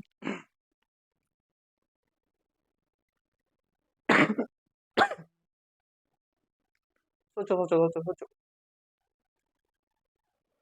तो अगर आपने सोचा है तो आपका जवाब बिल्कुल सही है। ध्यान सुनना, इन्फिनिटी प्लस इन्फिनिटी, लेट से ये छोटा हो, मान रहे हैं ना सर, लेट से ये दोनों, ये एकदम छोटा हो, ये इससे बड़ा हो, छोटे इन्फिनिटी में एक बड़ा इन्फिनिटी जोड़ेंगे, अल्टीमेटली आना एक इन्फिनिटी ही है सर, बिल्कुल सही बात है। लेट से एक छोटा हो, ये एक बड़ा हो, जोड़ रहे हैं सर, घटा नहीं रहे, जोड़ रहे हैं, यहाँ घटा रहे थे, ओवरऑल वैल्यू प्लस आएगी या नेगेटिव आएगी, हम इसमें कंफर्म नहीं थे, प्लस आएगी, नेगेटिव आएगी, जीरो आएगी, क्या आएगी, इसमें हम कंफर्म नहीं थे, इस तीनों में हम लोग उलझे हुए थे सर कि क्या आएगी, तीनों आ सकती है, तीनों में से कुछ नहीं आएगा या फिर तीनों ही आएगा, हम यहाँ पे कंफर्मेशन नहीं थे, यहाँ पे देखो कंफर्म हो रहे हैं, देखो ध्यान से, ये अगर छोटा है, ये अगर बड़ा है, छोटे इन्फिनिटी में बड़े इन्फिनिटी को जोड़ोगे मिलेगा इन्फिनिटी, बिल्कुल सही बात है, ये छोटा है, ये बड़ा है, अगेन छोटे इन्फिनिटी में बड़े इन्फिनिटी को जोड़ोगे, अगेन मिलेगा इन्फिनिटी, हाँ यार सही बात है, अगेन मिलेगा इन्फिनिटी, तो तुम क्या कर रहे हो, छोटा इन्फिनिटी में जोड़ रहे हो बड़ा इन्फिनिटी, तो भी तुमको इन्फिनिटी मिला, बड़े इन्फिनिटी में जोड़ रहे हो छोटा इन्फिनिटी, तो भी तुमको इन्फिनिटी मिला, अगेन छोटा में बड़ा जोड़ रहे हो तो भी तुमको इन्फिनिटी मिला, मान लेते हैं सर ये दोनों बिल्कुल बराबर है, तो भी तुमको तो इन्फिनिटी ही मिलेगा, ये कितनों को समझ में आया,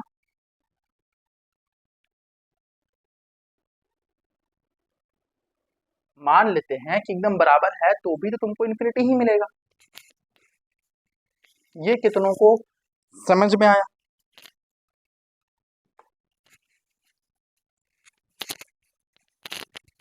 आवाज आ रही है ना यार, हाँ आवाज आ रही है, चलो, मुझे लगा कि यार अगर आवाज नहीं आती ना, क्योंकि मैं बता रहा हूँ होता है ऐसा कि हम 40-40 मिनट तक वीडियो को शूट कर देते हैं, 2-2 घंटा तक शूट कर देते हैं, आवाज ही नहीं आती है, अब भाई उस टाइम पर जो अंदर से रोना आता है ना, तुम 1 घंटे की वीडियो शूट करो, तुम्हारे वीडियो में आवाज ही नहीं है, पूरा मेहनत तुम्हारा बेकार, तुम्हें रीशूट करना पड़ेगा उस वीडियो, दो केस बनता है, या तो उस दिन का अपलोड नहीं होता है, डिले हो जाता है, या फिर अगेन तुम्हारा रीशूट करता है, ऐसे ही पूरी रात हो जाती है हम शूटर्स की, तो याद रखो।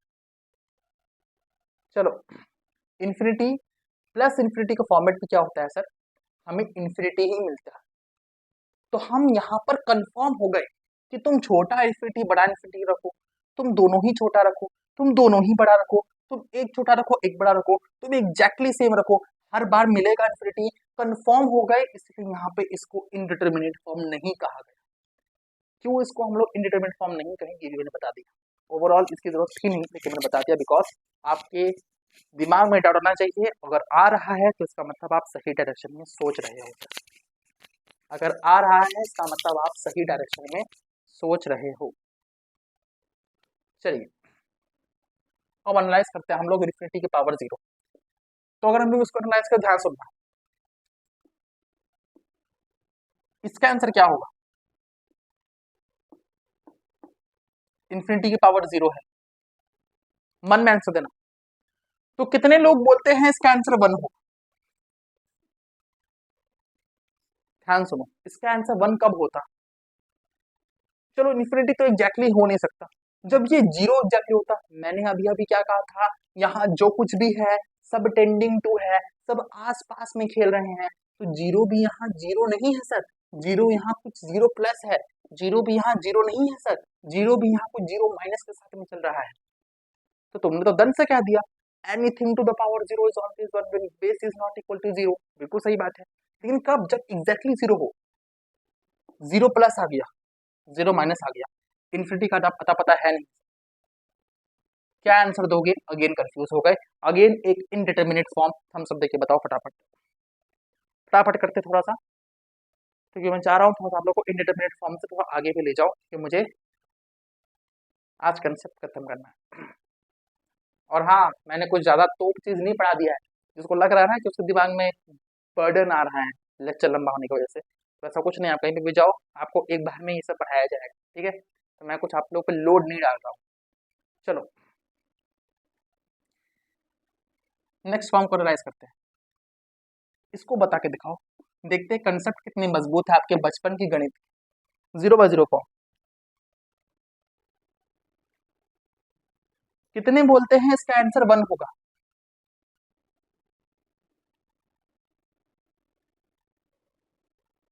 लेट से मैं मानता हूं ना कि एग्जैक्टली 0 है, चलो अभी के लिए मान लेते हैं सर ये एग्जैक्टली 0 है, तो कितने मानते हैं कि इसका आंसर 1 होगा, कितने मानते हैं कि इसका आंसर 1 होगा, तो ध्यान सुनो, तुमने पढ़ तो लिया sir, anything to the power zero is always one. पूरी बात पढ़ो। When base is not equal to zero, base zero नहीं होना चाहिए तब ये चीज ट्रू है। जब तुम्हारा बेस 0/0 हो जाता है तो ये चीज अनडिफाइंड हो जाती है। ये कितनों को समझ में आता है? सुनो सुनो सुनो सुनो, हड़बड़ाना मत। 0/0 एग्जैक्टली जीरो कहा है, एग्जैक्टली जीरो, एग्जैक्टली, इसलिए अनडिफाइंड है। चलो अब थोड़ा सा हम लोग टेंडिंग पे खेलते हैं। अब मैं कह रहा हूं कि जो 0/0 है ना, ये टेंडिंग है। अब सोचो, अब मैं कह रहा हूं कि जो 0/0 है ये टेंडिंग है। सोचो, टेंडिंग मतलब क्या? दो केस बनेंगे, या तो 0 प्लस में 0 हो जाए, बहुत केस बनेंगे। अगर 0 माइनस में 0 हो जाए, 4 बनेंगे। या तो 0 में 0 प्लस हो जाए, या तो 0 में 0 माइनस हो जाए। इनकी वैल्यू बता सकते हो क्या? बोलोगे sir again confusion, again confusion create हो गया ना सर, एक इनडिटर्मिनेट फॉर्म। मजा आया था हम सब, दो फटाफट, मजा आ गया था हम सब, देख के बताओ फटाफट।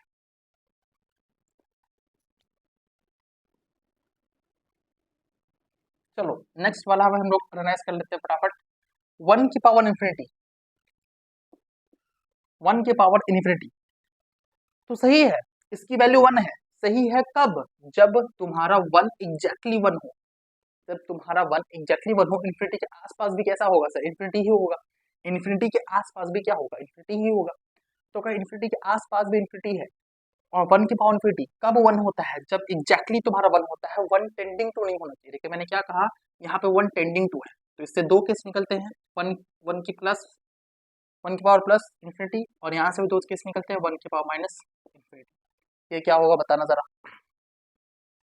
अगेन नॉट डिफाइंड, नहीं बता सकते सर क्या होगा। Again indeterminate form, again indeterminate form. जिस चीज से कंक्लूजन नहीं निकल पा रहा है, कि हम कंफर्म नहीं हो पा रहे हैं कि भैया इसकी वैल्यू एक्चुअल में क्या होगी, कंफ्यूजन क्रिएट हो जा रहा है कि भैया इसकी और मल्टीपल आ रही है, ये भी हो सकता है, वो भी हो सकता है, भैया ये क्यों नहीं हो सकता, वो क्यों नहीं हो सकता, ऐसा हो रहा है, वैसा हो रहा है। इस टाइप की चीजों में अटक रहे हैं ना, तो उसको हम इंटरव्यू फॉर्म कह दे रहे हैं। क्योंकि वहां पर हम लोग एक पर्टिकुलर कंक्लूजन तक नहीं पहुंच पा रहे हैं कि एक्चुअल बेस का वजह क्या है और ऐसा क्यों हो रहा है, और इस तरीके इसका एक्चुअल में क्या वैल्यू आएगा। क्लियर है? और उसको एनालाइज कर लास्ट है हमारा 6 एक साथ, हाँ सही है। तो जीरो, जीरो इंटू इंफिनिटी, कितने गधे कहते हैं कि इसका वैल्यू 0 होगा?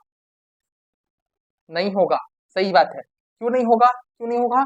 क्योंकि ये टेंडिंग टू है। एग्जैक्टली होता तो हम कह देते इसका वैल्यू सर 0 है, टेंडिंग है। तो यहाँ से कैसे केस निकल गए sir? 0 plus into infinity, 0 minus into infinity.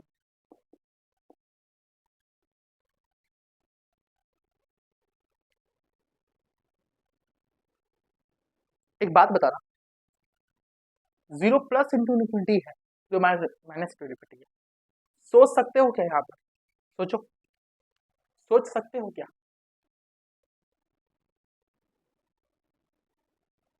हा हा हा, नहीं सोच सकते। क्यों नहीं बोलोगे सर? क्योंकि 0 प्लस जो है वो भी इन्फिनिटी को ले जा रहा है, और 0 माइनस भी जो है वो भी एक माइनस में ले जा रहा है। लेकिन हम श्योर शॉट नहीं है सर कि इन्फिनिटी इंटू इन्फिनिटी क्या होगा एक्चुअल में। अगर इन्फिनिटी इंटू इन्फिनिटी हम कहते हैं तो वो एक इन्फिनिटी के फॉर्म में तो आ रहा है, लेकिन हम ना उसमें एक होता है ना गट फीलिंग नहीं आ रही है।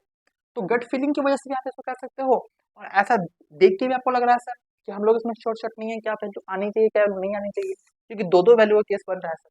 तो यहाँ पे भी हम लोग इसको अगेन इनडिटर्मिनेट फॉर्म कह देते हैं। आई होप सो आपको यहाँ पे इनडिटर्मिनेट फॉर्म क्या कहते हैं, किस किस को कहते हैं, समझ में आता है। और इसको थोड़ा सा कंक्लूड करेंगे, थोड़ा सा फिर हम लोग आगे बढ़ेंगे। यहाँ तक तो समझ में आया? तो सब देखिए बताओ।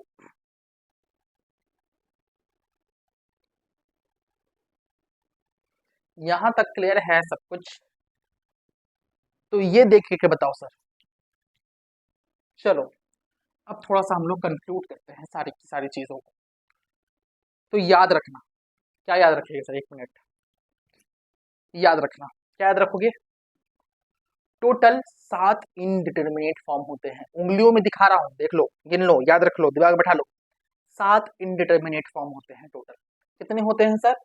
7 इनडिटर्मिनेट फॉर्म होते हैं टोटल। 7 इनडिटर्मिनेट फॉर्म होते हैं पूरी मैथमेटिक्स में। हाँ जी, पूरी मैथमेटिक्स में।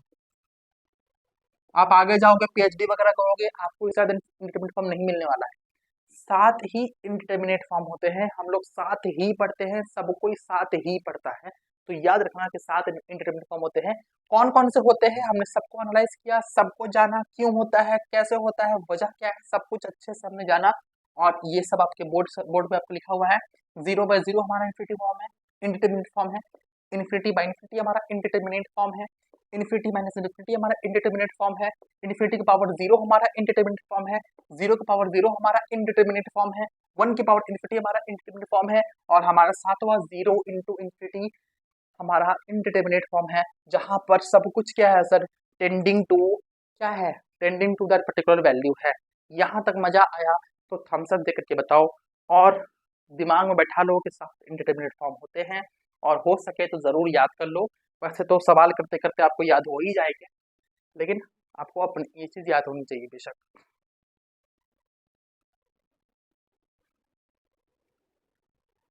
चलो फटाफट।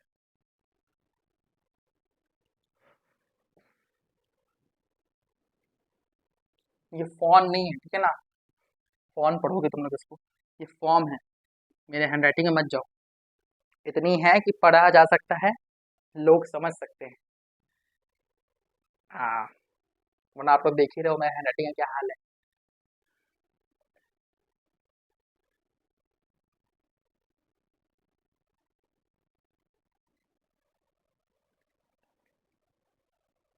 क्लियर है यहाँ तक? चलिए, तो इनडिटरमिनेट फॉर्म हम लोग अच्छे से समझ चुके हैं। इसमें कोई भी तरह का दिक्कत परेशानी आप लोगों को बिल्कुल भी नहीं होना चाहिए कि क्या है इंडिटरमिनेट फॉर्म, क्यों है इंडिटरमिनेट फॉर्म, कितने होते हैं, कैसे होते हैं, किस लिए उनको इंडिटरमिनेट फॉर्म कहा जाता है, एक्चुअल में क्या होते हैं, क्यों ट्रेंडिंग वैल्यू हम लोग लेते हैं। हर चीज को हमने अच्छी तरीके से एनालाइज करके देखा है। अब एक बहुत इंपॉर्टेंट चीज पे हम लोग आ रहे हैं, वो है लेफ्ट हैंड लिमिट और राइट हैंड लिमिट का कंसेप्ट। ध्यान से सुनना, इस पे गड़बड़ कर देते हैं लोग, इसलिए एकदम ध्यान सुनना, सारी फोकस को यहाँ पे कंसंट्रेट करो, ध्यान सुनो।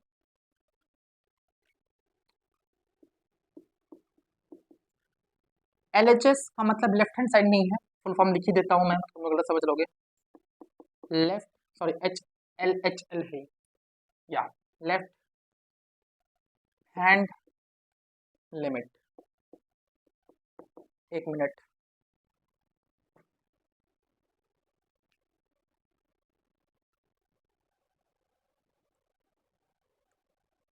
एल एच एल का मतलब क्या होता है, लेफ्ट हैंड लिमिट, ठीक है। और आर एच एल का मतलब क्या होता है, समझ गए होगे, राइट हैंड लिमिट। क्लियर है, ये कहानी होती है। क्लियर है, अब सुनो ध्यान से। तो क्या है सर एलएचएल और आरएचएल का कंसेप्ट, अब ध्यान सुनना आराम से। मैं अगर तुमको कहता हूं अभी के लिए कि कोई लिमिट है, लिमिट को डिनोट करते हैं इस तरीके से, लिमिट का short form L I am ले लेते हैं सर, ये वाला फॉर्म ले लेते हैं यहाँ से, ठीक है, एल आई एम।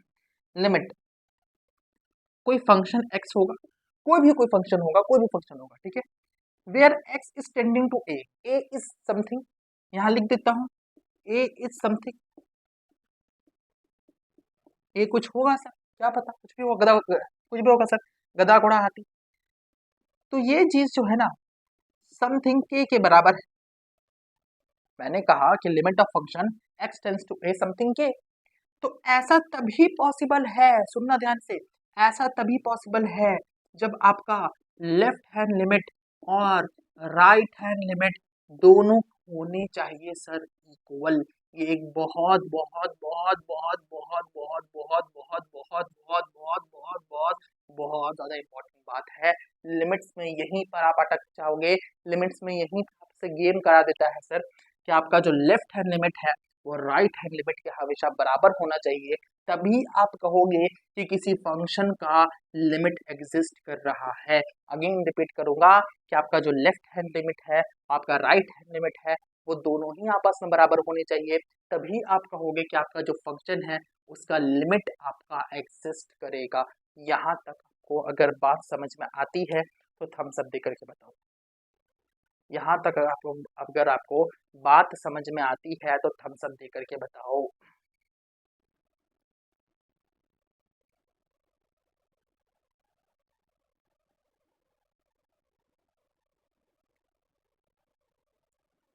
तो अगर आपको यहाँ तक सब कुछ क्रिस्टल क्लियर है तो बताओ कि लेफ्ट हैंड लिमिट और राइट हैंड लिमिट को आपको कभी नहीं भूलना है, क्योंकि अगर ये प्रॉब्लम में आ गई तो फिर आपको दिक्कत हो जाएगी सर।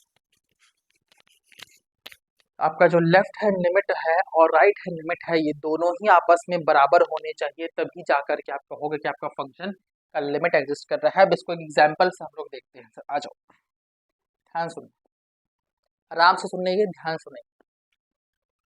आपका लेट से कोई फंक्शन है, function of x, x tending to A something के है। ये कब हो सकता है? अब सुनो, लिमिटिंग फॉर्मूला बता रहा हूँ। लिमिट, इससे पहले मैं आपको एक चीज बता देता हूँ कि लेफ्ट हैंड लिमिट और राइट हैंड लिमिट होता क्या है। सुनो ध्यान से।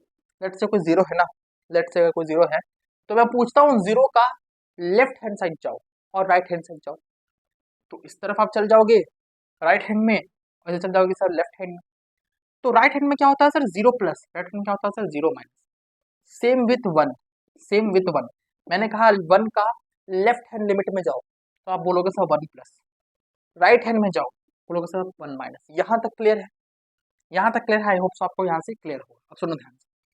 तो limit of function of x, x tending to a पे कोई फंक्शन, कोई कांस्टेंट के है सर, तो यहाँ पे आपके पास में आ जाएगा इसका जो लेफ्ट हैंड लिमिट है, वो limit of that same function where x is tending to a है, ए है, तो ए का लेफ्ट हैंड लिमिट क्या हो जाएगा सर? ए माइनस। क्लियर है? और इसका राइट हैंड लिमिट, लिमिट इसका जो है वो राइट हैंड लिमिट, ये क्या हो जाएगा सर? ए प्लस। यहाँ तक कोई दिक्कत, कोई समस्या बताओ? Left hand limit right hand limit कैसे निकालते हैं ये भी निकालना सिखाऊंगा। पहले यहाँ तक क्लियर तो हम सब देख करके बताओ फटाफट फटाफट फटाफट फटाफट कि कब लेफ्ट हैंड लिमिट कब राइट हैंड लिमिट को हम लोग इक्वल कहेंगे। ये चीज आपको अच्छे से क्लियर होनी चाहिए, ये आपको अच्छे से क्लियर होनी चाहिए।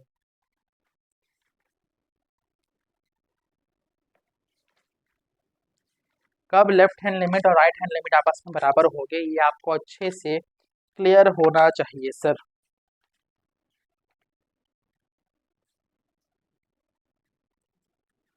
कब लेफ्ट हैंड लिमिट और राइट हैंड लिमिट हमारे इक्वल हो गए, सही हो गए, आपको अच्छे से क्लियर होना चाहिए, क्योंकि ये में अगर आप गड़बड़ा गए तो आपका प्रॉब्लम हो जाए।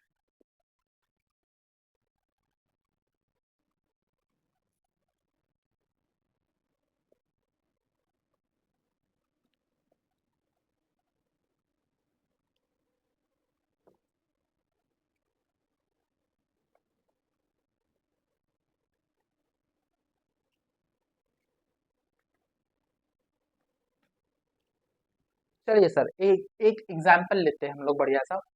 आ जाओ, एक एग्जाम्पल लेते हैं हम लोग बढ़िया सा, तब आपको और अच्छे से क्लियर होगा। सुनो ध्यान से। लेट से मैं कहता हूं limit of one by X where X tends to zero, where.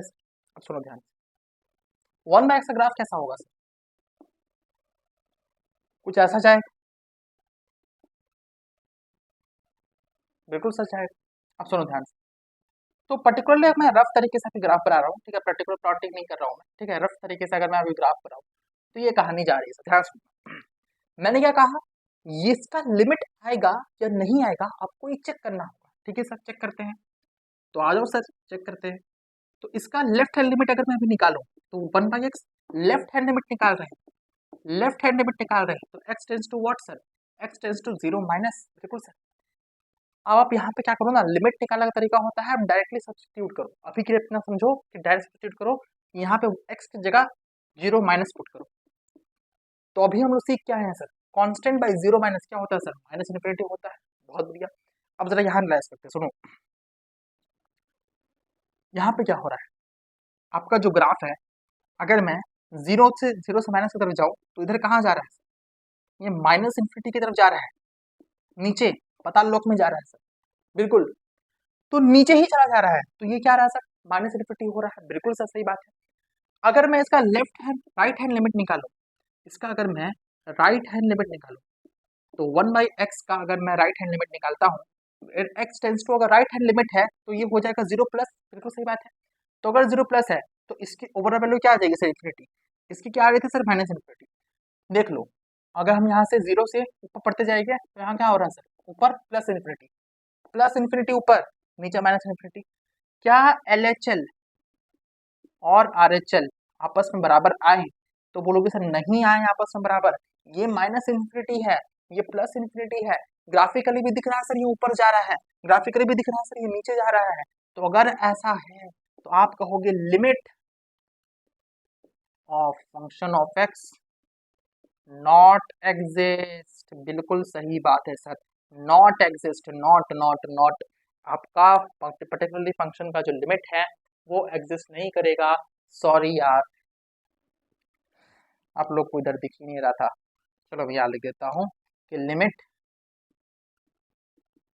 Of that function of x is not exist. अगर यहाँ पे आई होप सो आपको दिख रहा होगा, यस यहाँ पर दिख रहा है।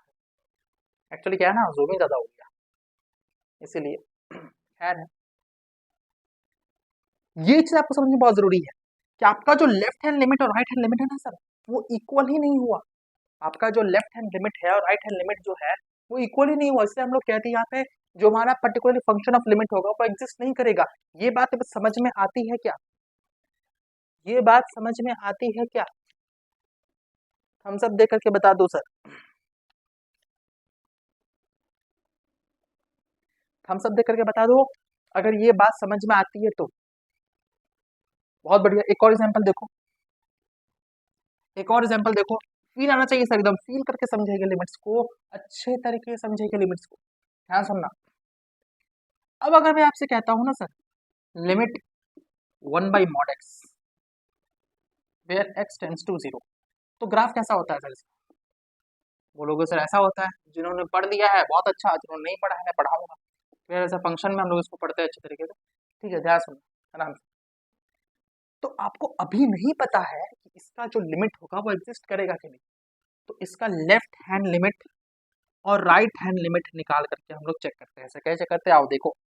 तो लेफ्ट हैंड लिमिट में क्या हो जाएगा, 1/mod x where x tends to 0 minus. तो यहाँ पे x टेंड्स टू 0 माइनस करेंगे मतलब 1/0 माइनस का होल मॉडुलस। बिल्कुल सर, अब ये तो सर माइनस इन्फिनिटी देता है, तो ये तो सर क्या देता है, माइनस माइनस इन्फिनिटी देता है। बिल्कुल सही बात है। अल्टीमेटली अगर ये माइनस इन्फिनिटी मेरे पास में दे रहा है तो अल्टीमेटली ये तो क्या हो जाएगा सर, पॉजिटिव हो जाएगा। तो क्या हो जाएगा सर, पॉजिटिव हो जाएगा। तो ओवरऑल दिख भी रहा है सर, ये पॉजिटिव पॉजिटिव इन्फिनिटी की तरफ जा रहा है। ओवरऑल ये क्या हो रहा है, दिख रहा है कि ये चीज पॉजिटिव इन्फिनिटी की तरफ जा रहा है। ये बात समझ में आती है तो हम सब दो, ये बात समझ में आती है तो हम सब देख करके बताओ फटाफट।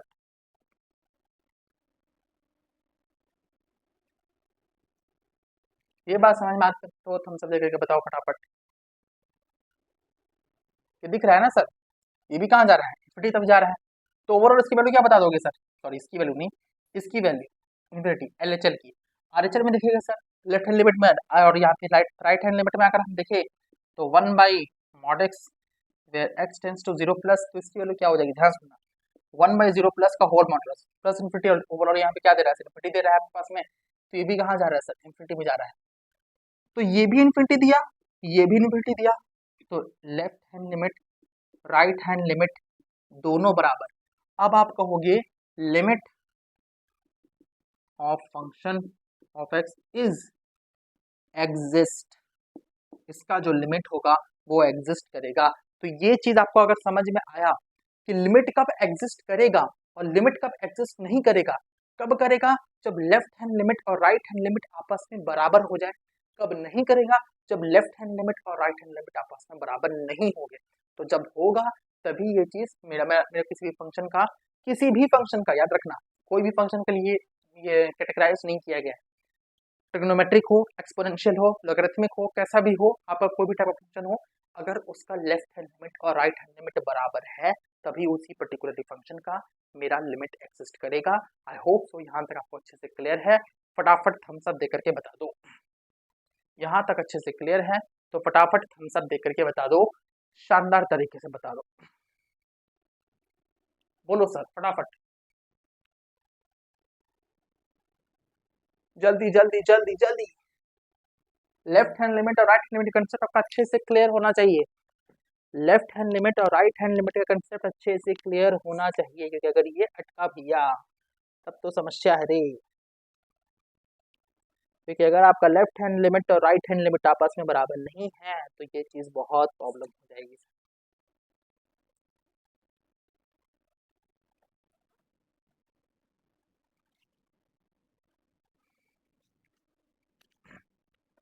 चलिए, तो एक और एग्जाम्पल करोगे क्या? तो नेक्स्ट सेशन में करेंगे हम लोग और एग्जाम्पल, ठीक है। चलिए, तो समरी क्या रही सर आज की? ध्यान सुनना, समरी आप ध्यान सुनना, कंक्लूड कर रहा हूँ पूरी बातों को, एक थोड़ा सा आगे आने वाले 5 मिनट में मैं पूरी पूरी कहानी को कंक्लूड करता हूँ, ध्यान सुनना। क्लियर? चलिए, हाँ, कंक्लूड करते हैं। तो सुनना ध्यान से, आपका जो पर्टिकुलर लिमिट्स होता है, लिमिट्स किस लिए एनालाइज होता है सर? एक पर्टिकुलर पॉइंट पर अगर मेरा किसी भी फंक्शन डिसकंटिन्यू हो जाता है तो उसके आसपास के लिए हम लोग उसको चेक करते हैं। हमने आज कहानी में क्या सीखा सर? टेंस टू का मतलब होता है सर आसपास, आसपास सीख लिया। टेंस टू का मतलब हमने आज का मतलब सीख लिया सर, 3/0 प्लस जो होता है वो इन्फिनिटी होता है, 3/0 माइनस जो होता है वो माइनस इन्फिनिटी होता है। कंक्लूजन क्या निकला सर? कांस्टेंट बाई 0 प्लस होता है तो हमेशा इन्फिनिटी होगा, कांस्टेंट बाई 0 माइनस होगा तो माइनस इन्फिनिटी होगा। ये कंक्लूजन निकल गया। और हमने क्या देखा सर? हमने 7 इनडिटरमिनेट फॉर्म पढ़े। कितने पढ़े सर? 7 इनडिटरमिनेट फॉर्म पढ़े। ठीक है सर, हमने आज ये पढ़ लिया। और एक चीज हमने किया, क्या किया, जो कि सबसे ज्यादा इंपॉर्टेंट है, कि आपका जो लिमिट होगा, इसको अच्छा से मैं लिख ही देता हूँ, कि आपका जो limit function of x where x tends to a is ultimately equals to something constant or something function or something variable. It is only happen when limits of that particular function x tends to minus a, left hand limit is ultimately equal to right hand limit where limit of that function where x tends to right hand limit। यानी कि अगर मैं देसी भाषा में कहूँ तो किसी भी फंक्शन का लिमिट एग्जिस्ट तब करता है, किसी भी फंक्शन का जो लिमिट है वो एग्जिस्ट कब करता है? जब उसका लेफ्ट हैंड लिमिट और राइट हैंड लिमिट आपस में बराबर हो जाते हैं। सर, किसी भी फंक्शन का जो लिमिट एग्जिस्ट तब होता है जब उसका लेफ्ट हैंड लिमिट और राइट हैंड लिमिट आपस में बराबर हो जाते हैं। यहाँ तक अच्छे से आपको क्लियर है, ये मैं मान करके चलूंगा। तो हमारा जो समरी था, मतलब आज का जो लिमिट्स का जो एक ना समझो ये एकदम इंट्रोडक्टरी पार्ट हुआ, ठीक है, कि हमने आज तक कुछ कंक्लूड किया नहीं है। कल के लेक्चर में हम लोग हर एक पर्टिकुलरली मैं आपको थोड़ा सा बता देता हूँ, थोड़ा सुनना ध्यान से। ये जो फॉर्मेट है ना, आपको बीच बीच में मिलेगा, 0/0, infinity by infinity, infinity minus infinity, 1 की पावर इन्फिनिटी, 0 का पावर 0, इन्फिनिटी की पावर 0, 0 इंटू इन्फिनिटी, आपको ये सारे फॉर्मेट ना बीच बीच में मिलेंगे। तो लिमिट्स क्या सिखाता है ना, इन्हीं पर्टिकुलरली फॉर्मेट को आपको अलग से एनालाइज करना सिखाता है। लिमिट्स क्या सिखाता है? आपको इन्हीं फॉर्मेट को अलग से एनालाइज करना सिखाता है। और याद रखना, आपको हर एक फंक्शन के लिए, आपको हर एक फंक्शन के लिए लेफ्ट हैंड लिमिट और राइट हैंड लिमिट निकाल करके देखना पड़ेगा। आपको हर एक फंक्शन के लिए लेफ्ट हैंड लिमिट और राइट हैंड लिमिट निकाल करके देखना पड़ेगा, तभी आप कह पाओगे कि उसी पर्टिकुलर फंक्शन का लिमिट एग्जिस्ट कर रहा है। तो कल के लेक्चर में हम लोग क्या करेंगे सर? कल के लेक्चर में हम लोग इस पर थोड़ा सा क्वेश्चन, हम लोग इसमें बेस हर एक पर्टिकुलरली इनडिटरमिनेट फॉर्म को उठाएंगे, उस पर क्वेश्चन लगाएंगे सर, और इतने क्वेश्चन लगाएंगे कि हमारे अच्छे तरीके से प्रैक्टिस हो जाएंगे लिमिट्स। उसके बाद आप कोई भी बुक उठाओ, कोई भी पीवाई के उठाओ, आपसे सवाल खटाखट बनेंगे, कि आपसे मेरी गारंटी है। आई होप सो आपको लेक्चर अच्छा लगा होगा। और इसी के साथ रेगुलर वीडियो आएगा, और आप परेशान मत होना, अब मैं बीच में छोड़ के नहीं जाऊँगा, क्योंकि मैं आज से 6 महीने पहले ये काम कर चुका हूँ। लेकिन हाँ, I feel very guilty, and अब मैं इस पर रियलाइज कर चुका हूँ, एंड मैं आपको छोड़ के बिल्कुल नहीं जाने वाला।